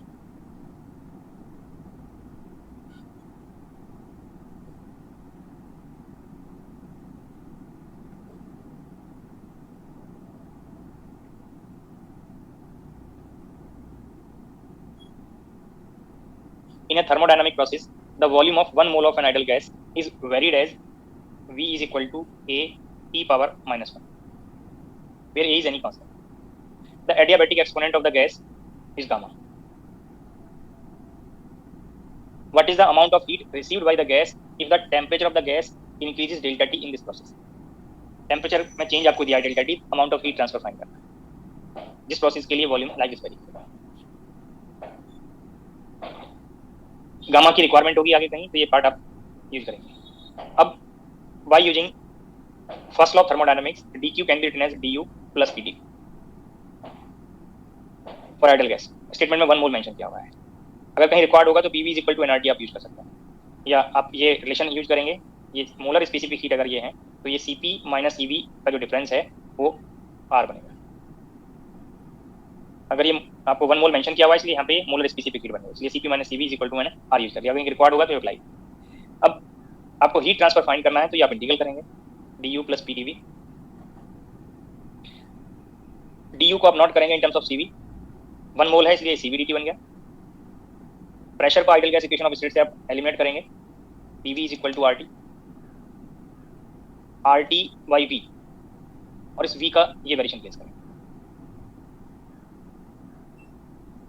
dV की वैल्यू यहाँ से फाइंड कर लें in terms of temperature, total पार टेम्परेचर में कन्वर्ट हो जाए, A constant minus 1 T power minus 2 dt। ये प्रोसेस में change in temperature delta T है, A कांस्टेंट है, R कांस्टेंट है, ये माइनस से ये माइनस हो गया, ये सॉरी A कैंसिल आउट हो गया यहाँ पे। अब ये T पार्ट को कंपेयर करें, जब आप इस फॉर्म को कंपेयर करेंगे ये T पार्ट यहाँ से एलिमिनेट हो गया, इंटीग्रल dt को आप डेल्टा T नोट कर सकते हैं। तो ये heat transfer in terms of Cv और डेल्टा T आपको नोट हो गया। बट ऑप्शन में अगर आप कंपेयर करें तो ऑप्शन में R यूनिवर्सल गैस कांस्टेंट दिया है, Cv नहीं है।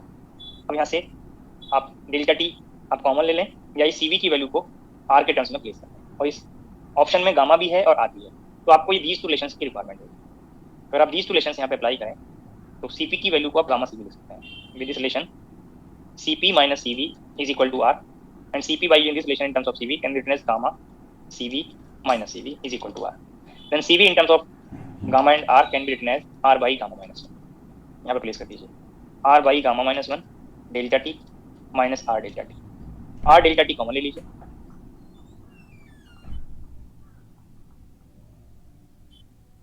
वन बाई गामा माइनस 1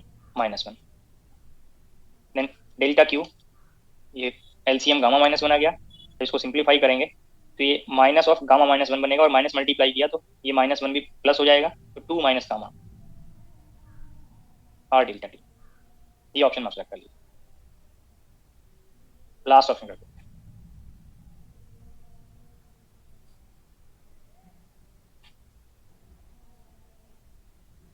बाकी थर्मोडायनेमिक्स में आपको एक कहीं रिकॉर्ड होगा जूल थॉमसन इफेक्ट के लिए. Joule Thomson effect next lecture में और डिस्कस करना है. बाकी थर्मोडायनेमिक्स के इस असाइनमेंट में फेज ट्रांजिशन के कुछ क्वेश्चंस बचे हैं जो स्टैटिस्टिकल मैकेनिक्स डिस्कस करने के बाद मैं आपको फेज ट्रांजिशन डिस्कस करूंगा. तब ये फेज ट्रांजिशन के क्वेश्चन भी इस असाइनमेंट के सॉल्व कर सकते हैं. बाकी जो रिमेनिंग सिलेबस था एक्सेप्ट फेज ट्रांजिशन और थर्मोडायनेमिक्स वो आपको मैंने डिस्कस कर दिया है. नेक्स्ट लेक्चर में जूल थॉमसन इफेक्ट और मैं कंप्लीट कर दूंगा तो ये थर्मोडायनेमिक्स का सिलेबस कंप्लीट हो जाएगा. कल ही आपको स्टैटिस्टिकल मैकेनिक्स स्टार्ट होगा. तो स्टैटिस्टिकल मैकेनिक्स के लिए मैंने क्वांटम मैकेनिक्स में जो आपको स्पिन का कंसेप्ट बताया है, आइडेंटिकल पार्टिकल का कंसेप्ट बताया है, वो आइडेंटिकल पार्टिकल को थोड़ा रिवाइज कर लेंगे, स्पिन के कंसेप्ट को रिवाइज कर लेंगे और फेज स्पेस का थोड़ा आपको आइडिया होना चाहिए. फेज स्पेस अब क्लासिकल मैकेनिक्स में पड़ता है. जो स्टैटिस्टिकल मैकेनिक्स के लिए रिक्वायर्ड होगा वो मैं यहाँ पे डिस्कस करूंगा. तो उन पॉइंट्स को रिलेट करने के लिए आपको थोड़ा आइडिया होना चाहिए. फेज स्पेस, आइडेंटिकल पार्टिकल्स और स्पिन जो आगे स्टैटिस्टिकल मैकेनिक्स में माइक्रो स्टेट्स के लिए, एनसेम्बल्स के लिए ये कहीं भी यूज होंगे तो आप इनको रिलेट कर पाएंगे. मैं स्लाइड शो कर देता हूँ.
किसी को कुछ पूछना तो पूछ सकते हैं. सर जहाँ पे हमने फ्री मीन पाथ पढ़ा था जी सर, जैसे टेम्परेचर अगर इंक्रीज करेंगे तो वेलोसिटी तो बढ़नी चाहिए, तो फिर डिस्टेंस हो तो उनके बीच का जो सक्सेसिव कोलिजन के बीच का है वो तो घट जाना चाहिए. तो ऐसे तो प्रोपोर्शनलिटी साइन आ रहा है. फिर ये फिर से बताइए. सर जैसे टेम्परेचर अगर इंक्रीज करते हैं तो एक्चुअल में जो आप पढ़ रहे हैं वो रैंडम पार्ट देख रहे हैं आप. यहाँ पे जो वेलोसिटी पढ़ रहे हैं वो भी एवरेज वेलोसिटी है और जो सक्सेसिव कोलिजन के बीच का जो डिस्टेंस है वो भी एवरेज डिस्टेंस है. यहाँ पे जब हम ये कैलकुलेशन करते हैं तो ये मानते हैं कि मॉलिक्यूल के कोलिजन के लिए इसके डायमीटर के इक्विवेलेंट यहाँ पे एक हमने सिलेंडर कंसीडर कर लिया. इसका क्रॉस सेक्शन पार्ट, इसके इनसाइड में कितने मॉलिक्यूल्स आएंगे वो कोलिजन करेगा उस पार्ट से, तभी हम कैलकुलेट करते हैं. तो जो आप चेक कर रहे हैं वो आप सिंगल मॉलिक्यूल के एक पर्टिकुलर डिस्टेंस को ट्रैवल करने के टाइम को रेफरेंस लेके चेक कर रहे हैं. जबकि ऐसा नहीं है. जितने यहाँ पे लार्ज मॉलिक्यूल्स होंगे, मोर मॉलिक्यूल्स होंगे, अगर हम इस मॉलिक्यूल को चेक करने लगे तो ये मॉलिक्यूल हो सकता है कि इसको कोलिजन करने में ये R1 डिस्टेंस अगर ट्रैवल कर रहा है तो नेक्स्ट की कोलिजन के लिए हायर डिस्टेंस ट्रैवल करेगा. अब आपको क्या पता यहाँ पे कि जो जो पार्ट है कि ये इससे पहले ही फॉलो करेगा, हो सकता है इससे ये पहले इस पर कोलिजन किया हो फिर इससे कोलिजन करने लगे. तो ये तो पहले से आपको नहीं पता कि मॉलिक्यूल्स कहाँ पे कोलिजन कर रहा है, तो आप एवरेज बिहेवियर कैलकुलेट करते हैं. ठीक सर, ठीक सर, ओके सर सर एक बार पेज नंबर 14 पे 7th वाला प्रॉब्लम बता दीजिए वापस से. 14 पे 7 इस पार्ट पे डाउट है. जो हमने एफिशिएंसी नोट डाउन करी है ना वो 3a/4 कैसे ली है वो नहीं समझ आया. कौन से क्वेश्चन की बात कर रहे हैं? 14 पे 7 ये वाली चीज है. हाँ जी, आप इसमें कह रहे हैं एफिशिएंसी कैसे नोट करिए. देखो एक बार तो स्टेटमेंट को थोड़ा पढ़ लें. स्टेटमेंट में ये एरो लाइक दिए हुए हैं. अगर हम इंजीनियरिंग साइन कन्वेंशन का रेफरेंस लें और ये एरो सेम कंसीडर करें तो ये इंजन बनेगा ही नहीं, ये रेफ्रिजरेटर बन जाएगा. क्योंकि इसमें वर्क डन नेगेटिव है, ऑन द सिस्टम वर्क करना पड़ेगा, जबकि इंजन वर्क डन करता है रेफ्रिजरेटर पे हमें वर्क करना पड़ता है. तो मैंने वो पार्ट को यहाँ पे या तो आप साइंटिफिक साइन कन्वेंशन ले लें तो negative work done by the system हो जाएगा, या मैंने जो आपको रेफरेंसेस किए हैं उनमें ये एरो को थोड़ी देर के लिए आप चेंज कर लीजिए. चेंज करेंगे तो आपको मैंने ये हिंट किया था कि आइसोथर्मल प्रोसेस पे जो हीट ट्रांसफर है वहाँ से आप Q1 कैलकुलेट करेंगे। तो आप यहाँ पे चेक करिए, अब एंट्रोपी इंक्रीज हो रहा है। अब एंट्रोपी इंक्रीज होगा तो इसके अंडर का जो एरिया है वो आप फाइंड कर सकते हैं। इसका अंडर का एरिया टोटल, इस टोटल रेक्टेंगल का एरिया बन गया। अब यहाँ पे एंट्रोपी इंक्रीज हो रही है तो वर्किंग सब्सटेंस रिजर्वायर से हीट टेक करेगा आइसोथर्मल प्रोसेस पे। तो दिस इज Q1, जो भी मैंने एरिया सजेस्ट किया। अब यहाँ पे आप चेक करिए, इसके इस प्रोसेस में isothermal process, two isothermal process है यहाँ पे आप कंपेयर करिए, एंट्रोपी डिक्रीज हो रहा है और दीज टू प्रोसेस में एंट्रोपी कांस्टेंट है, तो यहाँ पे हीट ट्रांसफर नहीं होगा। Only heat transfer these two process में होगा और एंट्रोपी डिक्रीज करेगा तो यहाँ पे वर्किंग सब्सटेंस हीट को रिजेक्ट करेगा और रिजेक्ट करेगा, दैट इज अमाउंट Q2। अब दीज के डिफरेंस से इस टोटल एरिया में से आपने ये area under the curve difference कर दिया, तो area enclosed by the cycle बना, दैट इज वर्क। तो एफिशिएंसी मैंने आपको डिस्कस किया था W/Q1। अब यहाँ पे Q1 आपने कैलकुलेट किया, एक ये बॉक्स का एरिया, एक ये बॉक्स का एरिया, एक ये बॉक्स का एरिया और ये, तो ये स्मॉल बॉक्स जो मैंने कंसीडर किया सभी सेम एरिया के हैं, उसका एरिया मैंने A कंसीडर कर लिया, तो ये 4 टाइम्स बन गया। और इस साइक्लिक प्रोसेस का जो एरिया है इसमें 3 बॉक्सेस इंक्लूड हो रहा है, तो ये 3 टाइम्स हो गया, तो रेशियो 3/4 है। क्लियर हुआ? Okay sir, yes sir. और पूछना किसी को? सर कल वो एक मतलब Maxwell distribution of speed 1 dimension के लिए करवाया था, उसके अंदर जो कांस्टेंट है ए, उसकी वैल्यू मेरी ये नहीं निकल पा रही, मतलब m/2 पाई kBt की पावर 1/2, एक 2 फैक्टर एक्स्ट्रा और आ रहा था सर, पता नहीं क्यों। फिर से बोलिए। Sir Maxwell speed distribution for 1 dimension था ना कल, उसके अंदर जो कांस्टेंट था ए, जो प्रोबेबिलिटी कैलकुलेट करने के लिए निकाला था, उसकी वैल्यू ये नहीं आ पा रही, मतलब m/2 kBt की पावर 1/2, मतलब एक 2 फैक्टर एक्स्ट्रा और आ रहा था सर यहाँ पर।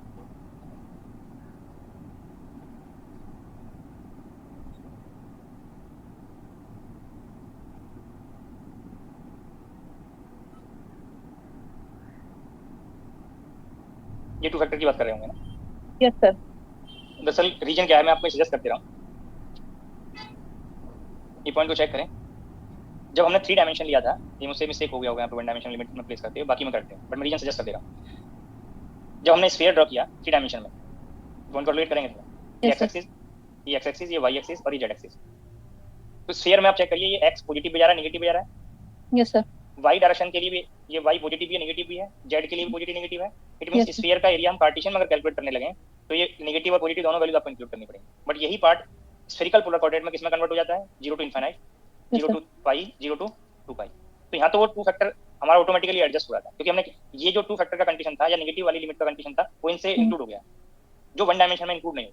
तो ये आप 1 डायमेंशन में सभी कैंडिडेट लिमिट को ये -∞ to +∞ इंक्लूड करेंगे, तब आ जाएगा सर। पर ये यहाँ पर डाउट आपको ये होगा कि नेगेटिव स्पीड क्यों आ रहा है? Yes sir. जस्ट नेगेटिव इसलिए लिया है, जब हम स्पीड की बात कर रहे हैं तो वैसे तो आपको यहाँ पे पॉजिटिव आना चाहिए, बट इस ओरिजिन के रेस्पेक्ट में अगर ये हमने रेफरेंस एक्सिस एक्स लिया तो पार्टिकल इधर भी जाएगा और इधर भी जाएगा, बट दोनों केस में ये जो वेलोसिटी है वो तो चेंज हुई, बट स्पीड की जो वैल्यू है वो डबल हो गई, तो इसको हम 2 टाइम्स कर सकते हैं। Okay sir. क्लियर हो गया? Yes sir.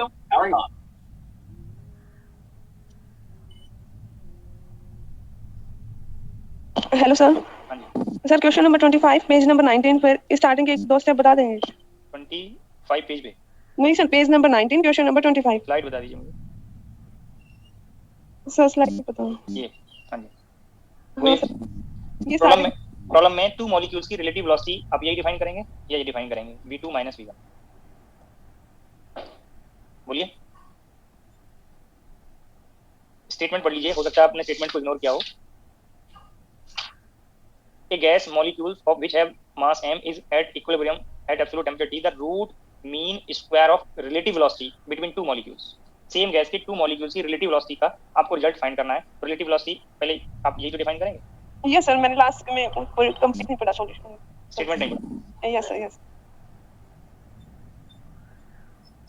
सर कल के क्वेश्चन में और डाउट था सर, जो पेज नंबर 37 पे क्वेश्चन नंबर 26 कराया था, वहां पर जो फाइनल आंसर है उसके अंदर लास्ट में फिर से बताइए।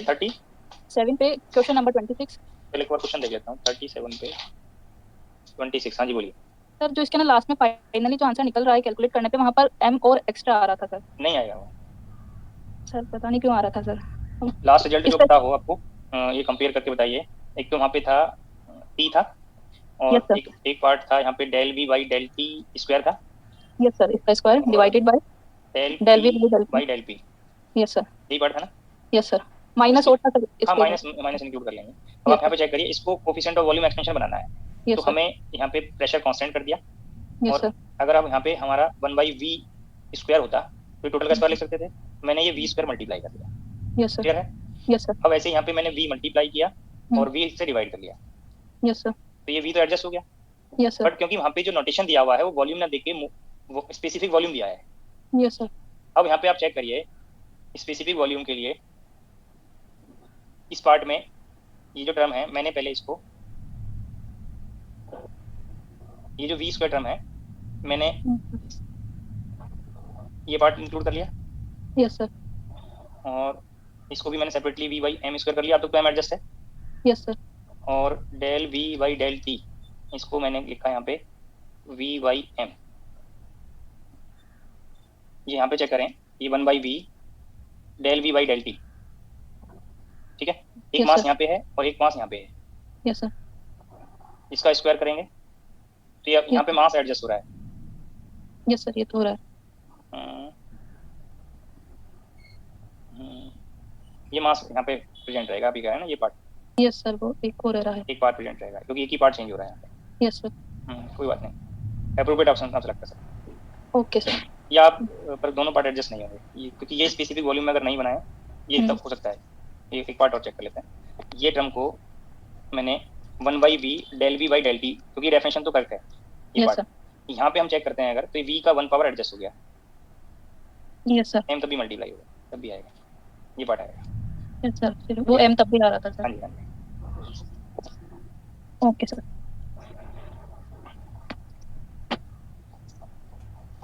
और पूछना है किसी को? और सर ये आज जो 27 पेज पे क्वेश्चन नंबर 7 करवाया था, इसके अंदर फोर्स से 0 क्यों लिया? मतलब बाहर से कोई फोर्स नहीं लगा? आपको कोई फोर्स दे नहीं रखा है ना कोई पोटेंशियल एनर्जी का फॉर्म दिया जो पोजीशन डिपेंडेंट हो। जब तक नहीं देगा तो आप उसको फ्री पार्टिकल मान लेंगे, क्योंकि अगर फ्री पार्टिकल नहीं कंसीडर करते हैं तो पोटेंशियल एनर्जी एक्स पे किस तरह से बिहेव करेगा आप कैसे मानेंगे उसको? यस सर, अगर अलग अलग कैंडिडेट अलग अलग फॉर्म मानेंगे तो आंसर फिर लगाएंगे। ओके सर, इसलिए करा था। यस सर, और पूछना है किसी को?